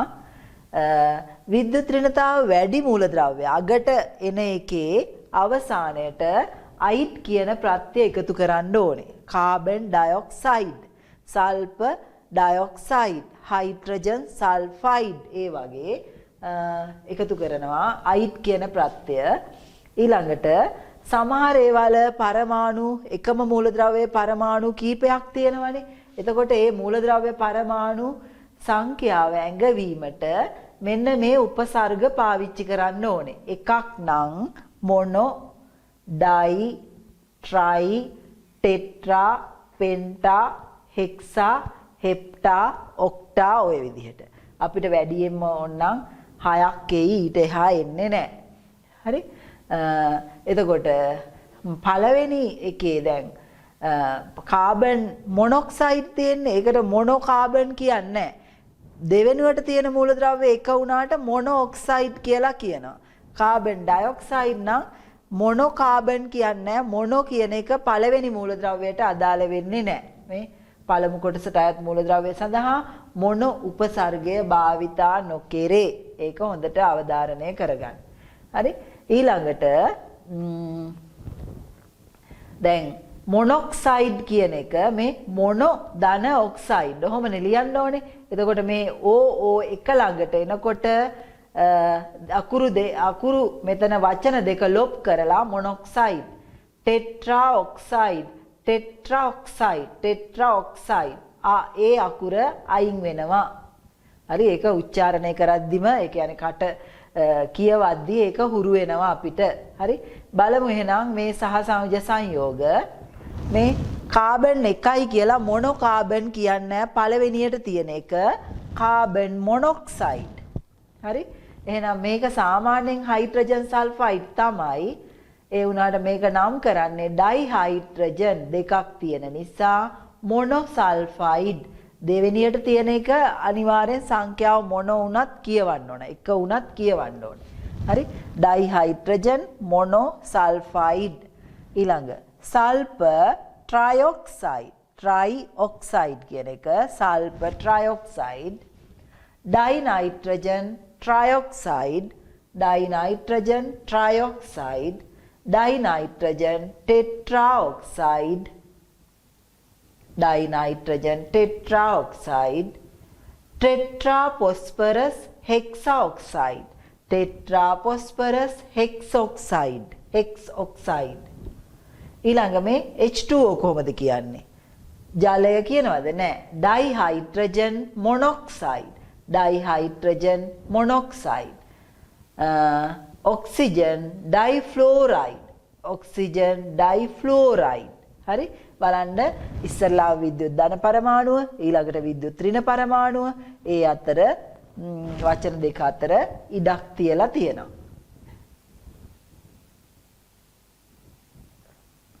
ඊළඟට අපි බලමු මේ අකාබනික අම්ල නාමකරණය කරන්නේ කොහොමද කියලා. අකාබනික අම්ල කියන්නේ ඇත්තටම ජලීය ද්‍රාවණයේදී හයිඩ්‍රජන් ධනායන පිට කරන්න පුළුවන් ඒවා. මේ හැමෝටම H ධන තියෙනවා. හරි? ඒතර අකාබනික අම්ල වර්ග දෙකක් තියෙනවා. එකක ඔක්සිජන් අඩංගුයි අනිත් එකේ ඔක්සිජන් නැහැ. එහෙනම් මෙතන තියෙන්නේ මේ ඔක්සිජන් රහිත ඇනායනයක් අඩංගු අකාබනික අම්ල. ඔක්සිජන් සහිත ඒවා තමයි නයිට්‍රික්, සල්ෆියුරික්, ඔක්සලික් වගේ ඒවා. හරි? එතකොට ඒ වගේ නම් කරනකොට මේවායේ නම අගට මේ නම මුලට හයිඩ්‍රෝ කියන එකෙන් ආරම්භ වෙනවා. හයිඩ්‍රෝ. ඊළඟ නම අගට කෙලවර වෙන්නේ ඉක් ප්‍රත්‍යයෙන් IC ඉක් හිස්තනක් ඇසිඩ්. හරි? එහෙනම් මේ තියෙන්නේ හයිඩ්‍රොක්ලෝරික් ඇසිඩ්. Hydrochloric acid.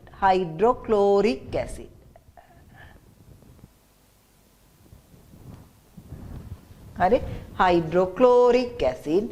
මේ තියෙන්නේ හයිඩ්‍රෝබ්‍රෝමික් ඇසිඩ්, හයිඩ්‍රෝසයනික් ඇසිඩ්, හයිඩ්‍රෝසල්ෆියුරික් ඇසිඩ්. මේ හයිඩ්‍රෝසල්ෆියුරික් ඇසිඩ් හයිඩ්‍රජන් සල්ෆයිඩ් කියලා කියනවා. හරි මේවා වැරදි නෑ. Hydrogen chloride, hydrogen bromide, hydrogen cyanide, dihydrogen sulphide. එහෙම නැත්නම් හයිඩ්‍රජන් සල්ෆයිඩ් කියලාත් කියනවා. ඒ සාමාන්‍ය නම IUPAC ක්‍රමයට කිව්වොත් මේ විදිහටයි ඔක්සිජන් අඩංගු නොවන අකාබනික අම්ල නාමකරණය කරන්නේ. හරි ඊළඟට හරි ඔක්සෝ අම්ල කියලා කියන්නේ මේ ඇනායනයක ඔක්සිජන් අඩංගු. ඒ අම්ලයේ ඇනායනයට ඔක්සිජන් අඩංගු වන අම්ල තමයි ඔක්සෝ අම්ල කියන්නේ. එතකොට මේකත් ඔක්සෝ අම්ලයක්.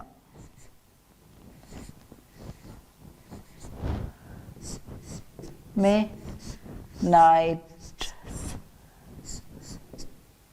HNO3 H2SO3 H2SO4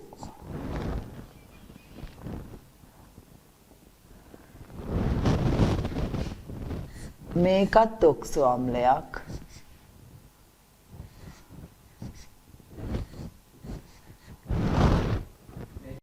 මේ වගේ ඔක්සෝ අම්ල කාබනික් මෙයා විතරයි ඉන්නේ. මේක නම් අර විදිහටම කාබොනික් අම්ලය.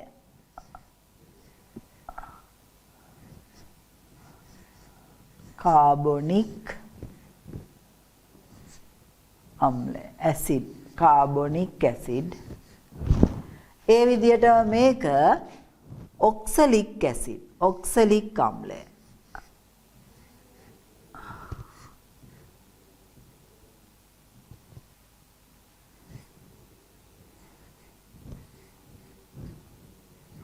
ඔක්සලික් ඇසිඩ් හරි දැන් මෙතන HNO2 HNO3 හරි මේකේ අඩු ඔක්සිකරණ අවස්ථාව මේ නයිට්‍රයිට් අයනයෙන් හැදිච්ච එක මේ නයිට්‍රේට් අයනයෙන් හැදිච්ච එක අඩු ඔක්සිකරණ අවස්ථාවේ ඔක්සෝ අම්ලය නම ඉවර වෙන්නේ S කියලා O U S S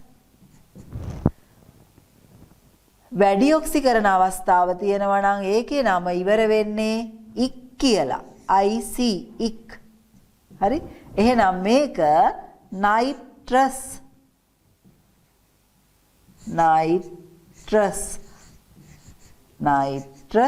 acid හරි මෙයා වැඩි ඔක්සිකරණ අවස්ථාවනේ මේක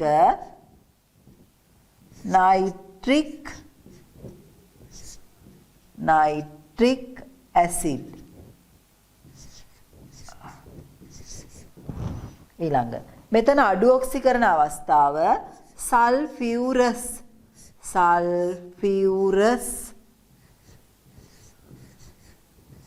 ඇසිඩ් මෙයා වැඩි ඔක්සිකරණ අවස්ථාව sulphuric acid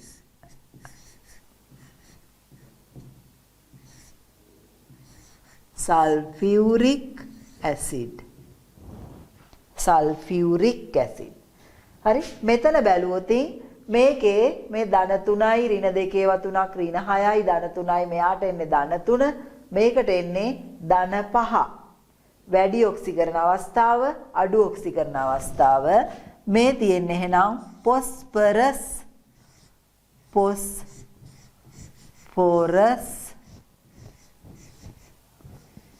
acid phosphorus acid මේක phosphoric acid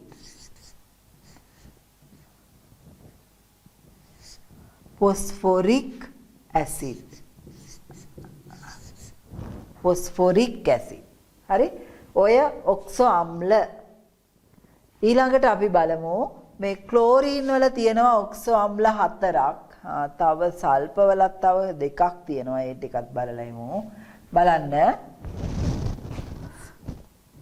වල තියෙනවා මෙන්න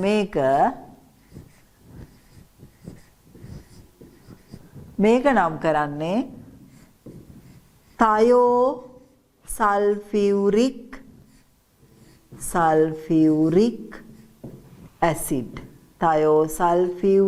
ඇසිඩ් ඊළඟට ක්ලෝරීන් වල ඔක්සෝ අම්ල ගත්තොත් ක්ලෝරීන් වල ඔක්සෝ අම්ල ඔක්සෝ අයන 4ක් තිබුණානේ ක්ලෝරයිඩ් ක්ලෝරේට් හයිපොක්ලෝරයිඩ් පර්ක්ලෝරේට් එහෙනම් හයිපොක්ලෝරයිඩ් වලින් HOCl ඊළඟට HClO2 HClO3 HClO4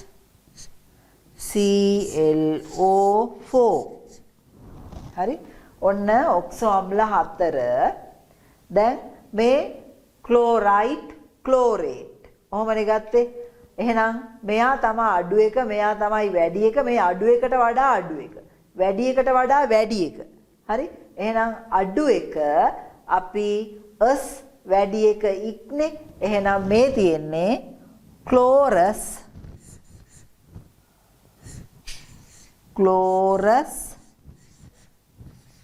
ඇසිඩ් එහෙනම් මේක වැඩි ඔක්සිකරණ අවස්ථාව ඉක්වලින් ඉවර වෙන්න ඕනේ ක්ලෝරික්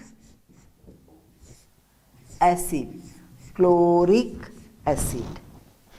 එහෙනම් මේක වැඩි එකනේ. වැඩි නම් පනේ. perchloric acid. perchloric acid. මෙයා අඩු එකටත් වඩා අඩු එක hypochlorous acid. hypochlorous acid. හරි ඔන්න ඔක්සෝ අම්ල නාමකරණය. හරි ඔච්චරයි අකාබනික සංයෝගවල IUPAC නාමකරණය. ඊළඟට අපි වෙන පාඩමකට යන්නේ. දැන් නාමකරණය ඉවරයි. සරල සංයෝග නාමකරණය සංයෝග හොයාගෙන නම් කරලා හොඳට පුරුදු වෙන්න. නම් කරන්න පුළුවන් වෙන්න ඕන. ඒ වගේම නිවැරදි නම තියෙනවා නම් සූත්‍රය ගොඩනගන්නත් පුළුවන්කම තියෙන්න ඕනේ. හරි ඊළඟට අපි බලමු පරමාණුක ස්කන්ධය, මවුලය හා ඇවගාඩ්‍රෝ නියතය. මේ සම්බන්ධ මේ සංකල්ප තුනම එකට එකක් සම්බන්ධයි. හරි මොනවාද මේ පරමාණුක ස්කන්ධය කියන්නේ? දැන් පරමාණු ඊටාම කුඩායිනේ. ඊටාම කුඩා නිසා ග්‍රෑම් මිලිග්‍රෑම් වලින් වගේ බර මනින්න බෑ. ඒක හින්දා අපි ඒවයේ බර මනින්න කිසියම් ඒකකයක් හොයාගෙන තියෙනවා නේද? ඕගොල්ලන්ට මතක ඇති 11 දී එහෙම කරා සාපේක්ෂ පරමාණුක ස්කන්ධය.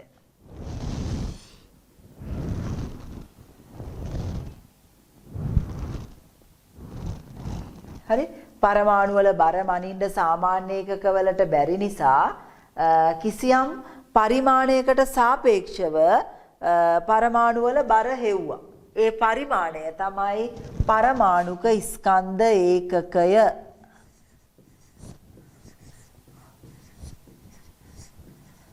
පරමාණුක ස්කන්ධ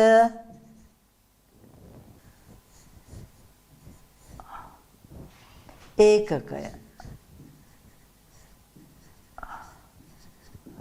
හරි mu එක. හරි ඕක මතකයිනේ. කොහොමද පරමාණුක ස්කන්ධ ඒකකයේ අර්ථ දැක්වේ? කාබන් 12 සමස්ථානිකයේ පරමාණුවක ස්කන්ධයෙන්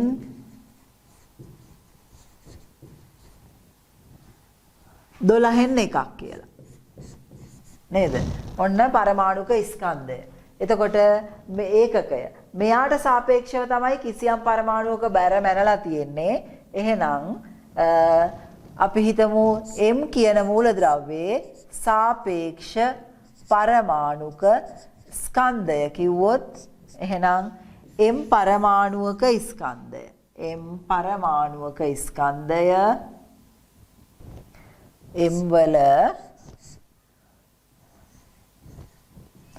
සාපේක්ෂ පරමාණුක ස්කන්ධය කියන එක අර්ථ දැක්වුවොත් M පරමාණුක ස්කන්ධය.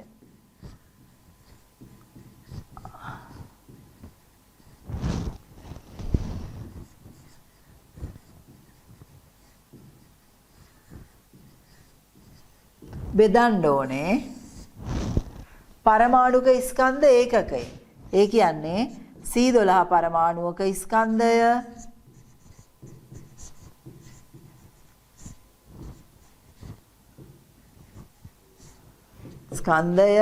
ගුණ කිරීම 12න් එකෙන්. හරි?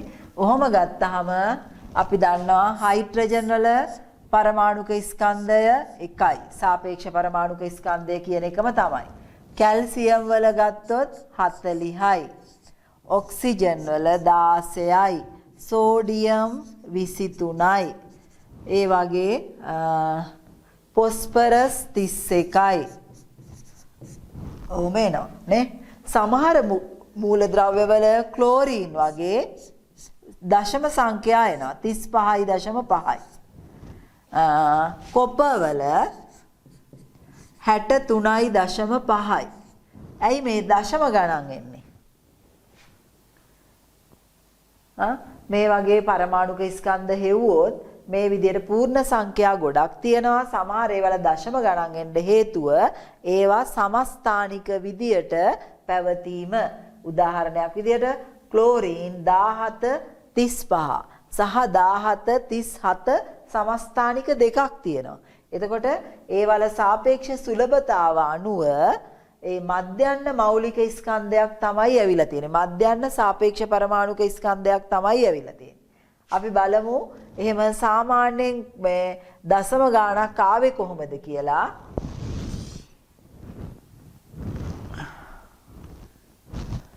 දැන් ක්ලෝරින් වල සමස්ථානික දෙකක් තියෙනවා. ක්ලෝරින් 1735 මෙයාගේ සුලභතා ප්‍රතිශතය 75%යි.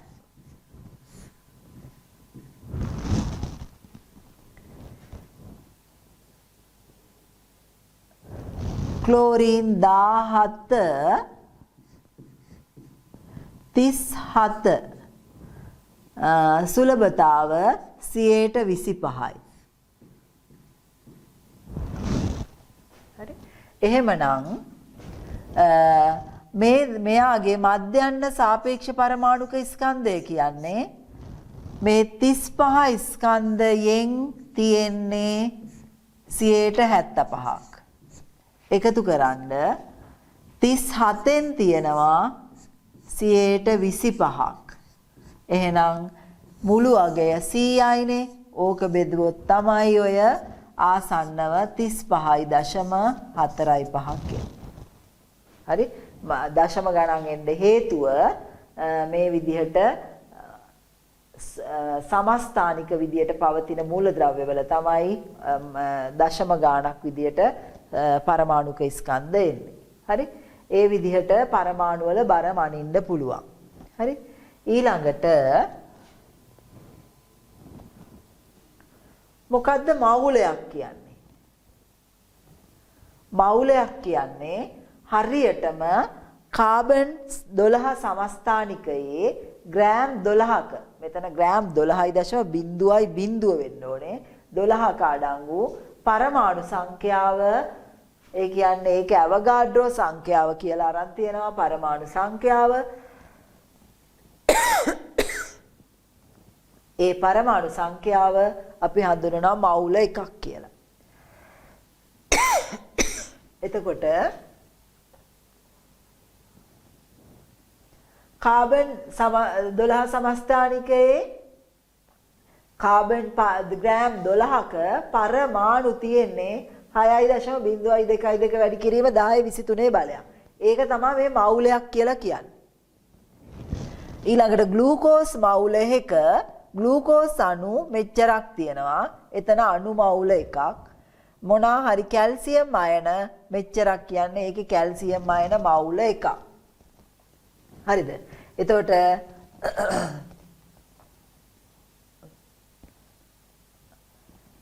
කාබන් පරමාණු එහෙනම් ඇවගාඩ්‍රෝ සංඛ්‍යාවක ග්‍රෑම් 12ක් තියෙනවා. එතකොට ග්‍රෑම් 12ක් කියන්නේ එහෙනම් එක පරමාණුවක ස්කන්ධය යුනිට් 12ක් කියලායි සලකන්නේ. එක පරමාණුවක ස්කන්ධය. හරි? එහෙනම් එක පරමාණුවක ස්කන්ධය කියන්නේ ඇත්තටම ඇවගාඩ්‍රෝ සංඛ්‍යාවෙන් මේ ග්‍රෑම් 12 බෙදුවොත් එන්නේ මේ අගය. මේ අගය තමයි ඔය යුනිට් එකක් කියලා කියන්නේ. ග්‍රෑම් 1.66 වැඩි කිරීම 1024 බලයක්. හරි? දැන් එහෙනම් අපි මවුලයේ අර්ථ දැක්කුවේ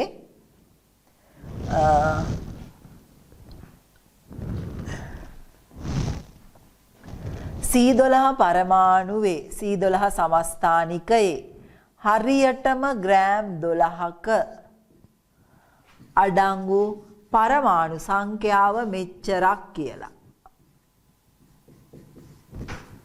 හරි? එහෙනම් මෙතන තියෙනවා පරමාණු මවුල එකක්.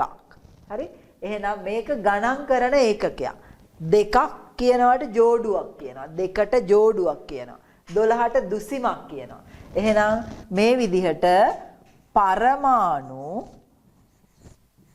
පරමාණු ඉතා කුඩාංශුනේ මෙච්චරක් ගත්තොත්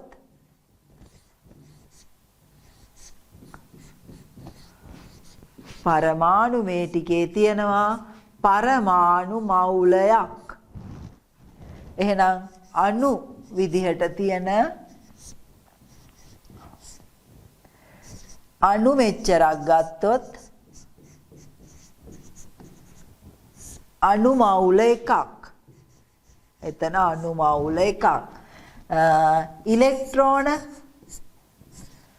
අවගාඩ්‍රෝ සංඛ්‍යාවක් ගත්තොත්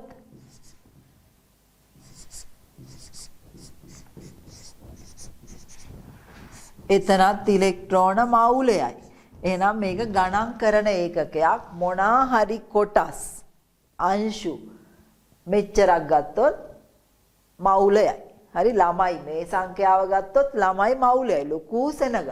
හරි එතකොට අණු පරමාණු ආයන ඕවා ගණන් කරන්න තමයි මේ මවුලය කියන එක යොදාගන්නේ. හරි ඊට පස්සේ අපි බලමු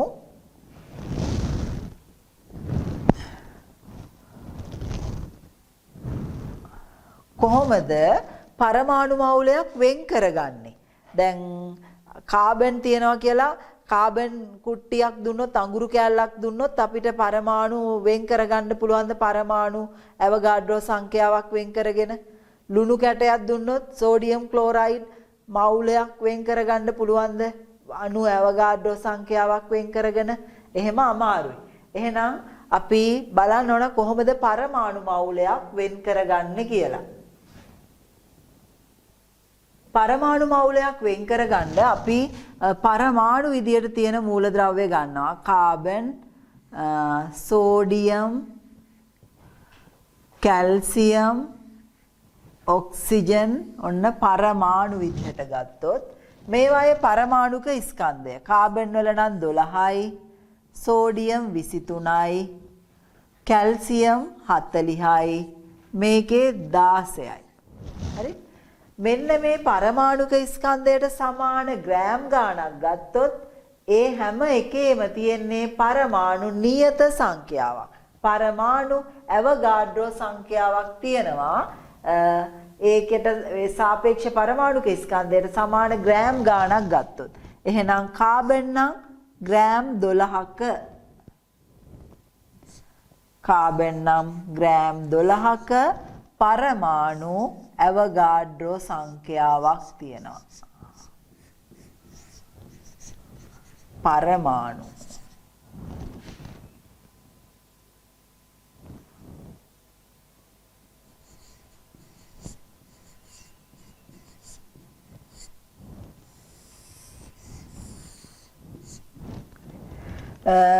සෝඩියම් නම් ග්‍රෑම් 23ක පරමාණු මෙච්චරක් තියෙනවා. මෙයාගේ නම් ග්‍රෑම් 12ක. කැල්සියම් නම් ග්‍රෑම් 40ක පරමාණු මේ ගාන තියෙනවා. ඔක්සිජන් ග්‍රෑම් 16ක් ගත්තොත් පරමාණු මෙච්චරක් තියෙනවා. ඊට පස්සේ අපි අර්ථ දැක්වන්නේ මොනා හරි මෙච්චරක් කියන්නේ මවුල එකක් කියලා. 12ක් කියන්නේ දුසිමක් වගේ මේ සංඛ්‍යාව මවුලයක්.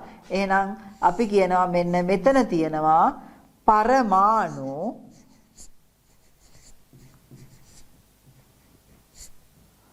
මවුලයක්. පරමාණු මවුල එකක්.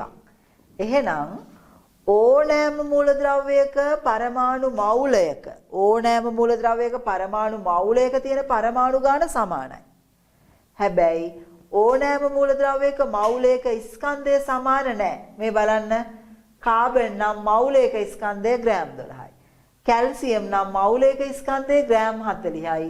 ඔක්සිජන් පරමාණු මවුලයක ස්කන්ධය ග්‍රෑම් 16යි. හරි? එතකොට ඒ වගේම පරමාණු මෙච්චරක බර එකිනෙකාගේ වෙනස් වෙනවා. එහෙනම් මෙතනදී කාබන් වල එක පරමාණුවක ස්කන්ධය આવුවොත් මොනවද කරන්න ඕනේ? මෙච්චරක ස්කන්ධය නෙමෙයි. එහෙනම් එකක බලන්න 12 බෙදන්න ඕනේ අවගාඩ්‍රෝ සංඛ්‍යාවෙන්. හරි? සෝඩියම් පරමාණු මේ සංඛ්‍යාවේ ස්කන්ධය ග්‍රෑම් 23යි. එහෙනම් එකක බර බලන්න 23 බෙදන්න වෙනවා මේ ගානේ. ඒතකොට ඉතා කුඩා ගාණක් එන්නේ ග්‍රෑම් ගාණක්. ඔක්සිජන් නම් පරමාණු මේ ගානේ බර 16යි. එහෙනම් එකක බර බලන්න පුළුවන්. ඒ වගේම මෙතනින් අපෙන් ඇහුවොත් කාබන් ග්‍රෑම් 2ක තියෙන මවුල ගණන ඇහුවොත් 12ක එක නම් දෙකක තියෙන මවුල ගන්න. 12ක එකක් තියෙනවා එහෙනම් ග්‍රෑම් 2ක. හරි? එතකොට සෝඩියම් ග්‍රෑම් 46ක තියෙන මවුල ගන්න ඇහුවොත් 23කනේ එකක් තියෙන එහෙනම් 46ක මවුල 2යි. හරි? ඒ වගේ අර 11 දී කරපු අභ්‍යාස ටිකම ආපහු ටිකක් වැඩි කරලා ගණන් හදන්න වෙනවා. ඊළඟට මෙතන කැල්සියම් අපෙන් ඇහුවොත් ග්‍රෑම් 10ක තියෙන පරමාණු ගාන ඇහුවොත් 40ක පරමාණු මෙච්චරක් තියෙනවා නම් 10ක. එහෙනම් මේකෙන් 4න් එකයි. එහෙනම් මේ අවගාඩ්‍රෝ සංඛ්‍යාව 4න් බෙදන්න ඕනේ. හරි?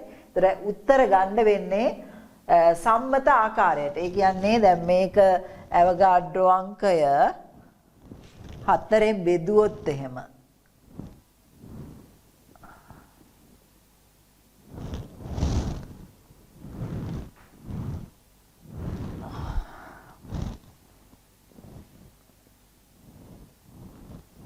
හරි ග්‍රෑම් 4කනේ ඇහුවේ 6.022 වැඩි කිරීම 1023ක් තියෙන්නේ 40කනේ ග්‍රෑම් 40 කැල්සියම්. එහෙනම් ග්‍රෑම් 10ක තියෙන ගාන ඇහුවොත් අපිට මේ ග්‍රෑම් කැපෙනවා මේක 4න් බෙදන්නනේ ඕනේ.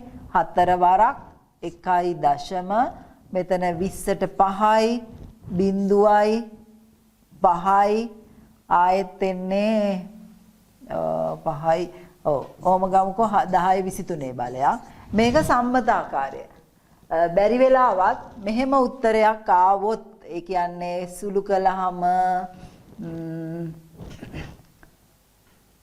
12 මේක දෙගුණ කරා නම් 12.04 ගුණ කිරීම 10.23 ආවොත් මේක 1ක් 10ත් අතර තියන්න ඕනේ සම්මත ආකාරයට. ඒ කියන්නේ මේක බෙදන්න වෙනවා 10න්. එතකොට මෙතන එකක් වැඩි වෙලා සම්මත ආකාරයට ගත්තොත් එන්නේ 1.2.04 ගුණ කිරීම 10.24 බලයක් කියලා.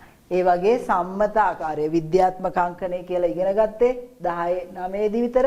අන්න ඒ සම්බන්ධතාව මෙතෙන්ට ඕනේ. හරි?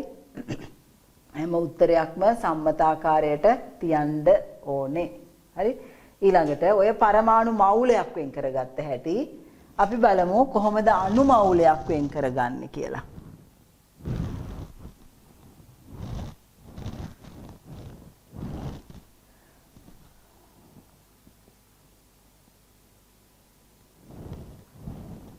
අණු මවුලයක් වෙන් කරගන්නකොට අපි ගන්නේ අණු විදිහට තියෙන ඒවා. කාබන් ඩයොක්සයිඩ්, නයිට්‍රජන්, ජලය, සෝඩියම් ක්ලෝරයිඩ් ඔන්න අණු. හරි? ඒතර මේවල අණුක ස්කන්ධය කියන්නේ පරමාණුක ස්කන්ධය වගේ අණුක ස්කන්ධය ගන්න පුළුවන්. අණුක ස්කන්ධය මෙතන 12යි 16 වරක් 2 32යි මෙයාගේ ඉන්නේ 44යි මේකේ 14 ඒවා දෙකක් 28යි ජලය 18යි 23යි 35.5යි 58.5යි. හරි? ඔන්න අණුක ස්කන්ධ. ඒතර මේ අණුක ස්කන්ධයට සමාන ග්‍රෑම් ගාණක් ගත්තොත් අර වගේමයි ග්‍රෑම් 44යි ග්‍රෑම් 28යි 18යි 58.5යි ඔන්න ග්‍රෑම්. හරි? මේකේ කාබන් ඩයොක්සයිඩ් නම් මෞලික ස්කන්ධයට එහෙම නැත්නම් අණුක ස්කන්ධයට සමාන ග්‍රෑම් ගාණක් ගත්තොත් ඒකේ අණු තියෙනවා අවගාඩ්‍රෝ සංඛ්‍යාව.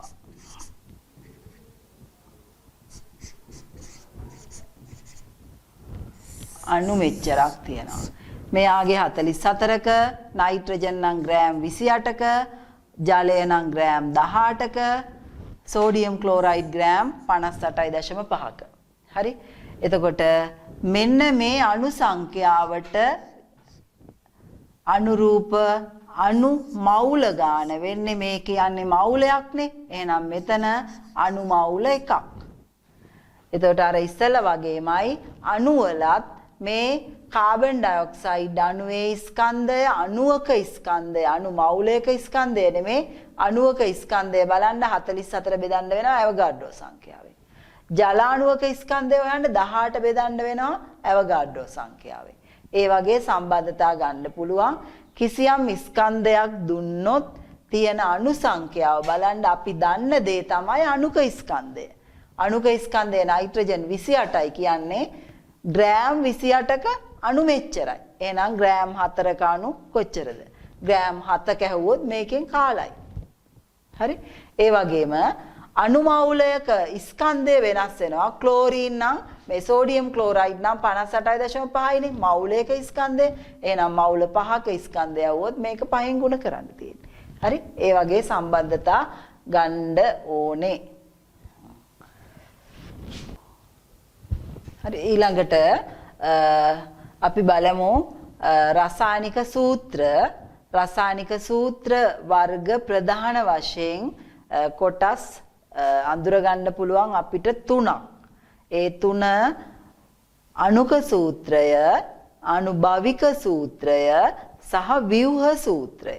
ව්‍යුහ සූත්‍රය කියන එක අපි අර ලුයිස් ව්‍යුහය අඳිද්දි බන්ධන පෙන්නුම් කරලා දිත්ත බන්ධනද ත්‍රිත්ත බන්ධනද කියලා ලුයිස් ව්‍යුහ අඳිද්දි කරේ ව්‍යුහ සූත්‍රය. මෙතනදී අපි අණුක සූත්‍රයයි ආනුභවික සූත්‍රය ගැනයි බලන්න යන්නේ. බලන්න අණුක සූත්‍රය කියලා කියන්නේ කිසියම් සංයෝග අණුවක එක් මූලද්‍රව්‍ය ප්‍රමාණය එක් මූලද්‍රව්‍ය පරමාණු සංඛ්‍යාව නිවැරදිවම පෙන්වන සූත්‍රය. හරි? උදාහරණයක් විදිහට මේ hydrogen peroxide H2O2 එතේන් C2H6 බෙන්සීන් C6H6 එතයින් C2H2 හරි ඔය තියෙන්නේ අණුක සූත්‍රය. කෙලින්ම ඒ තියෙන පරමාණු සංඛ්‍යා නිවැරදිව පෙන්වන සූත්‍රය තමයි අණුක සූත්‍රය කියලා කියන්නේ. එහෙනම් ආනුභවික සූත්‍රය කියන්නේ ඒ මූලද්‍රව්‍ය අණුවක මේ සංයෝග අණුවක තියෙන පරමාණු සංඛ්‍යා සරලම අනුපාත වලින් පෙන්වන සූත්‍රය. සරලම අනුපාත වලින් කියන්නේ දැන් හයිඩ්‍රජන් පෙරොක්සයිඩ් වල මේ අණුක සූත්‍රයනේ. එහෙනම් ආනුභවික සූත්‍රය මේ දෙන්නම දෙකෙන් බෙදෙනවා H1යි O1යි. HO ඒ තියෙන්නේ ආනුභවික සූත්‍රය. එතෙන් වල අණුක සූත්‍රයේ C2H6යි. එහෙනම් සරලම අනුපාතයෙන් දැක්වුවොත් CH3 දෙකම දෙකෙන් බෙදනවානේ. ආනුභවික සූත්‍රයේ CH3. බෙන්සීන් වල C6H6 නම් ආනුභවික සූත්‍රය CH. එතයින් වල C2H2 කියන්නේ දෙකම දෙකෙන් බෙදුවොත් CH. හරි? එහෙමනම් අනුභවික සූත්‍රය කියන්නේ සරලම අනුපාතය දැක්වෙන සූත්‍රය. අණුක සූත්‍රය කියන්නේ ඒ පරමාණු සංඛ්‍යා නිවැරදිවම හරියටම පෙන්නලා තියෙන සූත්‍රය. හරි? ඒතර ඔය දෙක අතර සම්බන්ධයක් තියෙයිද? ආනුභවික සූත්‍රයයි අණුක සූත්‍රයයි අතර සම්බන්ධයක් තියෙනවද බලමු.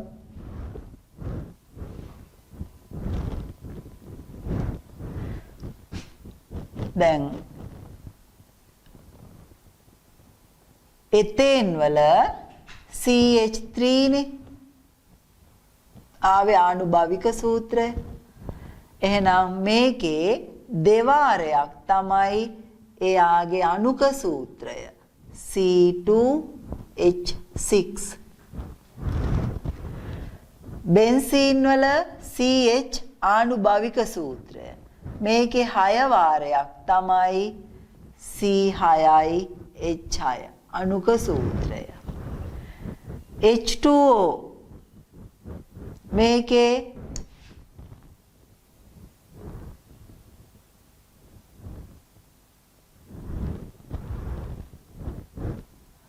එක වාරයක් තමයි එයාගේ අණුක සූත්‍රය.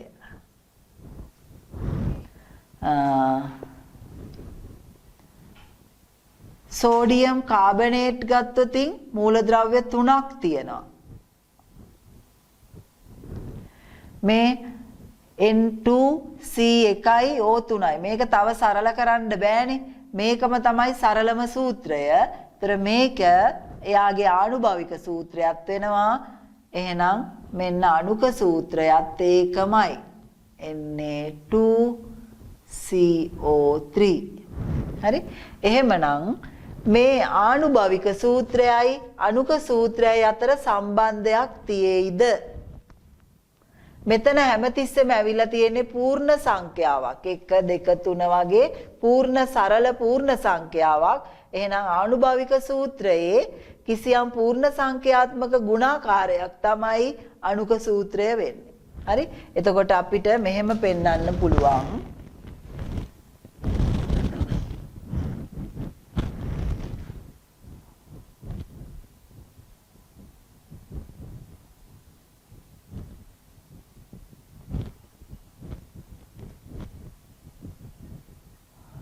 ආනුභාවික සූත්‍රයේ n වාරයක් තමයි අණුක සූත්‍රය.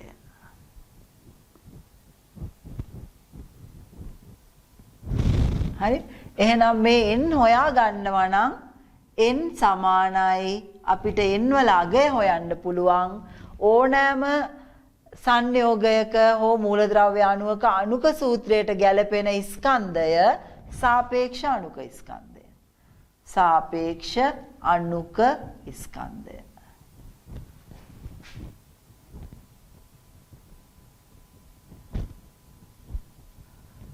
එතකොට ආනුභාවික සූත්‍රයට ගැලපෙන ස්කන්ධය අනුභාවික සූත්‍ර ස්කන්ධය. ආනුභාවික සූත්‍ර ස්කන්ධය.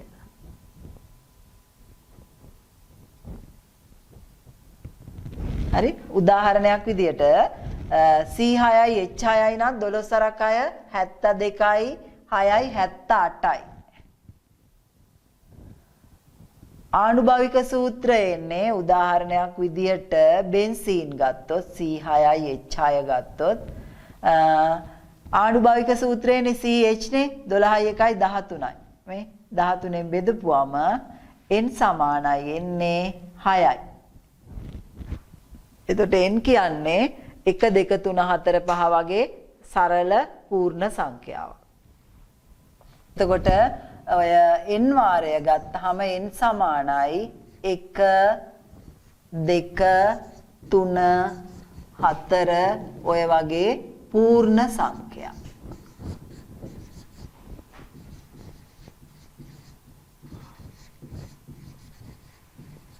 සංඛ්‍යාවක්. හරි? දැන් අපි අණුක සූත්‍රය කියන්නේ මොකද්ද? ආනුභාවික සූත්‍රය කියන්නේ මොකද්ද කියලා දන්නවා. දැන් අපිට ඊළඟ පියවරේදී මේ අණුක සූත්‍ර එහෙම නැත්නම් ආනුභාවික සූත්‍රය නිර්ණය කරලා ඒකෙන් අණුක සූත්‍රය හොයාගන්න යන්න ඕනේ. ඊට කලින් මූලද්‍රව්‍යවල ස්කන්ධ ප්‍රතිශත ගණනය කරන්න වෙනවා. ස්කන්ධ ප්‍රතිශත යොදාගෙන තමයි අපි ආනුභාවික සූත්‍ර එහෙම නැත්නම් අණුක සූත්‍ර නිර්ණය කරන්නේ. බලමු මූලද්‍රව්‍යයක ස්කන්ධ ප්‍රතිශතය කොහොමද හොයන්නේ කියලා. ප්‍රතිශත හොයද්දී අපිට කිව්වොත් ග්ලූකෝස් වල C6යි H12යි O6යි මේකේ තියෙන එක් එක් මූලද්‍රව්‍යයේ ස්කන්ධ ප්‍රතිශත හොයන්න කියලා. මොකද කරන්නේ? අපි මේකේ මවුලයක් සලකනවා. මවුලයක් සලකනවා කියන්නේ මේකේ මෞලික ස්කන්ධය ගන්නවා. එහෙනම් ග්ලූකෝස් වල මෞලික ස්කන්ධය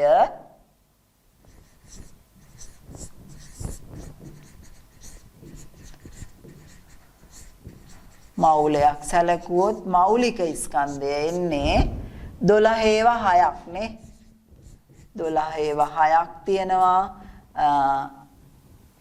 1/12ක් තියෙනවා. ඒකට එකතු කරන්න 16/6ක් තියෙනවා. හරි? ඕක එකතු කරොත් එන්නේ 180ක් නේ. එහෙනම් මෞලික ස්කන්ධය කිව්වොත් ඒකක තියෙනවා මෞලයට ග්‍රෑම් වලින් සාපේක්ෂ අණුක ස්කන්ධය කිව්වොත් ඒකක අවශ්‍ය නැහැ. එහෙනම් කාබන් ස්කන්ධ ප්‍රතිශතය කියන්නේ ග්‍රෑම් 180ක් සැලකුවොත් 12 වරක් 6 72ක් තියෙනවා. එහෙනම් 100ට හයිඩ්‍රජන් ප්‍රතිශතය කියන්නේ 180ක ග්‍රෑම් 12ක් තියෙනවා. එහෙනම් 100ට ඔය හයිඩ්‍රජන් ස්කන්ධ ප්‍රතිශතය. හරි. ඊළඟට ඔක්සිජන් ප්‍රතිශතය හොයන්න කිව්වොත් 180ක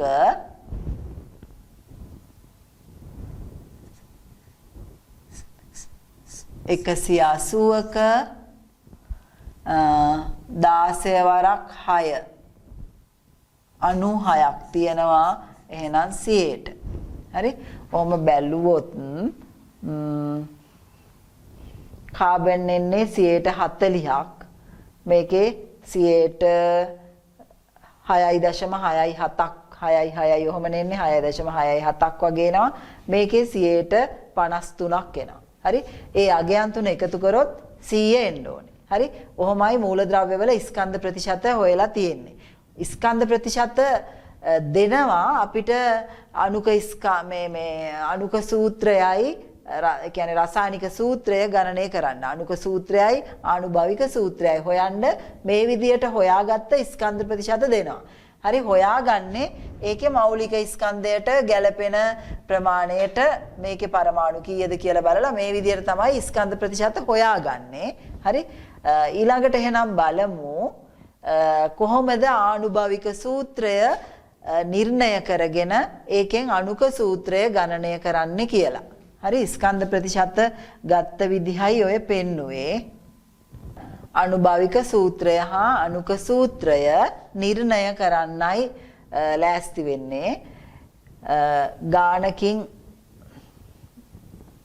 බලන්න මේකේ කාබන් තියෙනවා 100ක් ගත්තොත් කාබන් වල ස්කන්ධ ප්‍රතිශතය 70.59ක්. හයිඩ්‍රජන් දීලා තියෙනවා 5.88ක්. එහෙනම් ඔක්සිජන් ප්‍රතිශතය 23.53ක් තියෙනවා. එතකොට මේ අපි ග්‍රෑම් 100ක් සලකලා ස්කන්ධ අනුපාතයයි අරගෙන තියෙන්නේ. ස්කන්ධ අනුපාතය කාබන්, හයිඩ්‍රජන්, ඔක්සිජන්. ඒකේ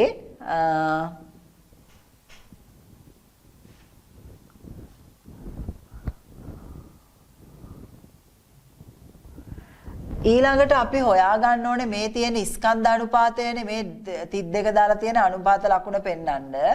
ඊළඟට හොයාගන්නවා පරමාණු මවුල අනුපාතය. පරමාණු මවුල අනුපාතය මේ හැම එකක්ම පරමාණු මවුල කරන්න බෙදන්න ඕනේ සාපේක්ෂ පරමාණුක ස්කන්ධයෙන්. බලන්න කාබන් බෙදලා තියෙන්නේ 12න්,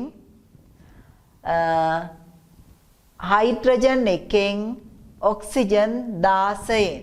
හරි. ඔහොම බෙදුවොත් 5.88යි. මෙතනත් 5.88යි. මෙතන 1.47යි. දැන් ඒ අගයන් වල අපි ආනුභාවික සූත්‍රය කියන්නේ මේ මූලද්‍රව්‍ය අතර සරලම අනුපාතයනේ. ඒ නිසා මෙතන තියෙන කුඩාම සංඛ්‍යාවෙන් මේ හැම අගයක්ම බෙදාගෙන යනවා. එතකොට එනවා සරලම මවුල අනුපාතය. ස්කන්ධ අනුපාතය, පරමාණු මවුල අනුපාතය, ඊළඟට ගන්නේ සරලම මවුල අනුපාතය. සරලම මවුල අනුපාතය හොයන්න මේ 1.47න් බෙදුවොත් මෙතන එනවා හරියටම එකක්. මෙයාගෙත් 4යි, මෙයාගෙත් 4යි. හරි. හරියටම දශම එනවද කියලා බලන්න ඕනේ. ඒ කියන්නේ 4.5 වගේ ආවනම් එහෙම ඒක 5යි කියන්නේ 4.5 නම් මේ අගයන් තුනම දෙකෙන් ගුණ කරලා 9 කියලායි ගන්න. දශම 2.5 આવොත් මෙතන කාලක්නේ. ඒ මුළු එකම 4ෙන් ගුණ කරනවා. එතකොට මෙතන හරියටම පූර්ණ සංඛ්‍යා ලැබිලා තියෙනවා. ඒ නිසා සරලම මවුල අනුපාතයනේ ආනුභාවික සූත්‍රය කියන්නේ. ආනුභාවික සූත්‍රය C4යි, H4යි, O1යි. හරි. දැන් අණුක සූත්‍රය හොයා ගන්න ඕනේ. අනුක සූත්‍රය හොයනවා නම් මෙන්න මෙයාගේ n වාරයක් තමයි අනුක සූත්‍රය වෙන්නේ. ඒ කියන්නේ අනුක සූත්‍රයට ගැලපෙන ස්කන්ධය අනුක ස්කන්ධය. කීයද ආවේ අනුක සූත්‍රය? C4යි H4යි O. 12 සරක් 4යි, 1 ඒවා 4යි, 16 ඒවා 1යි. නේ? එතකොට එනවා එතන 100 නෙමෙයි 68ක් එනවා. මේකේ මෞලික ස්කන්ධය දීලා තියෙනවා සාපේක්ෂ අනුක ස්කන්ධය 136යි කියලා. එහෙනම් මෙන්න අනුක ස්කන්ධය 68 ආවේ ආනුභාවික සූත්‍ර ස්කන්ධය. එහෙනම් n සමානයි 136 68ෙන් බෙදුවොත් ආසන්නව නෙමෙයි හරියටම එන්නේ 2යි. ආසන්න පූර්ණ සංඛ්‍යාව ගත්තත් 2යි. හරි? එතකොට n 2යි කියන්නේ අනුක සූත්‍රය ආනුභාවික සූත්‍රය වගේ n වාරයක් කියන්නේ දෙවාරයක්නේ. එහෙනම් මෙතන c 4යි, h 8යි, o 2යි. ඕක තමයි අනුක සූත්‍රය. බලන්න මේ කාබනික සංයෝගයක ස්කන්ධය අනුව 63.16ක් කාබන්, 31.58ක් ඔක්සිජන්ද, හයිඩ්‍රජන් පමණක්ද ඇත. සාපේක්ෂ අණුක ස්කන්ධය 200ට වඩා අඩු නම් අණුක සූත්‍රය හොයන්නලු. එහෙනම් මෙන්න කාබන්, ඔක්සිජන් ඒ ස්කන්ධ දෙක එකතුව අඩු කරොත් 100ෙන් මුළු ස්කන්ධය 100ක් එන්න එපැයි. එතකොට අපිට හයිඩ්‍රජන් ප්‍රමාණය හොයාගත්ත හැකි. කාබනුයි ඔක්සිජනුයි හයිඩ්‍රජනුයි පමණක්නේ තියෙනවා කියන්නේ. එහෙනම් මේ දෙකේ එකතුව අඩු කළා. එහෙනම් ඔන්න හයිඩ්‍රජන් වල බර 5.21ක් එනවා. එතකොට අපිට හොයාගන්න පුළුවන් පරමාණු මවුල අනුපාතය. ඉස්සෙල්ලාම ලිව්වා ස්කන්ධ අනුපාතය. එහෙනම් මවුල අනුපාතය හොයන්න පරමාණුක ස්කන්ධ වලින් බෙදනවා. කාබන් නම් 12න්, ඔක්සිජන් 16න්, හයිඩ්‍රජන් 1න්. බෙදුවාම මේ ඇවිල්ලා තියෙන උත්තර බලන්න 5.2යි 6යි, 1.9යි 7යි, 5.2යි 6යි. හරි මේවා හොරට බෙදන්න බෑ. හරියටම බෙදලා ගන්න ඕනේ. නැත්තම් වැරදෙනවා. ඊළඟ පියවරේ හොයන්නේ සරලම මවුල අනුපාතය. සරලම මවුල අනුපාතය කියන්නේ මෙතන තියෙනවානේ කුඩාම සංඛ්‍යාව. කවුද කුඩාම සංඛ්‍යාව? 1.97. මේ හැම අගයක්ම 1.97න් බෙදනවා. එහෙනම් මෙයාව බෙදුවොත් 1යි, මෙතන එන්නේ 2.6යි 7යි, මෙතන එනවා 2.6යි 7. හරි. ඔන්න දැන් වෙනස් තැනක්. ඉස්සරලා එකේ පූර්ණ සංඛ්‍යාවටම බෙදුණා. දැන් මෙතන 0.6යි 7 කියන්නේ 3න් පංගුනේ, 3න් 2ක්. ඒක 3 කරගන්න ඕනේ. මෙතනත් 2.6යි 7නේ. හරිද? එක තැනක හරි 0.5 આવොත් 2කින්. 0.2යි 5 આવොත් 4ෙන්. 3න් 1 හෝ 0.6යි 7 આવොත් 3ෙන්. එහෙනම් මේ අගයන් 3ම 3ෙන් ගුණ කරනවා. බලන්න මේක 3ෙන් ගුණ කරපුවම 8.01යි. හරි? මෙයාව 3ෙන් ගුණ කරාම 3යි, මෙතන 3ෙන් ගුණ කරාම 8.01යි. දැන් මොකද වෙලා තියෙන්නේ?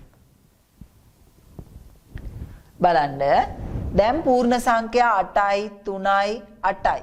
එහෙනම් ආනුභාවික සූත්‍රය C8යි, H8යි, O3යි. හරි? අණුක සූත්‍රය හොයාගන්න ඕනේ. අණුක සූත්‍රය ආනුභාවික සූත්‍රය වගේ n වාරයක්. හරි? එහෙනම් සාපේක්ෂ අණුක ස්කන්ධය 200ට ආසන්නයි කියලානේ කිව්වේ. එහෙනම් ආනුභාවික සූත්‍ර ස්කන්ධය එනවා 12 වරක් 8යි, 1 වරක් 8යි, 16 වරක් 3යි. 152ක්. හරි? එහෙනම් 152යි n 200ට ආසන්න වෙන්න ඕන. ඒ 200ට වඩා අඩු අගයක්. ඒතර මේක n සමානයි හොයන්න 200 152න් බෙදුවොත් එන්නේ 1 දශම ගාණක්නේ. එතකොට 200ට අඩු නිසා පූර්ණ සංඛ්‍යාවක් වෙන්න ඕනේ 2 වෙන්න බෑ 1යි. එහෙනම් n සමානයි 1යි. ඒ හින්දා මෙතන මේ 1.3යි 2 එන්නේ. එතකොට එකක් නිසා අණුක සූත්‍රයත් ඒකමයි.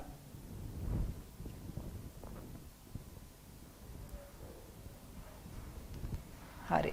දැන් එතකොට ඔය ආකාරයට අපිට අනුක සූත්‍ර අනුභවික සූත්‍ර හොයාගෙන අනුක සූත්‍රය නිර්ණය කරන්න පුළුවන්. හරි? හරි. ඊළඟ දවසේ ඔය පාඩමේ ඉතිරි ටිකට යමු.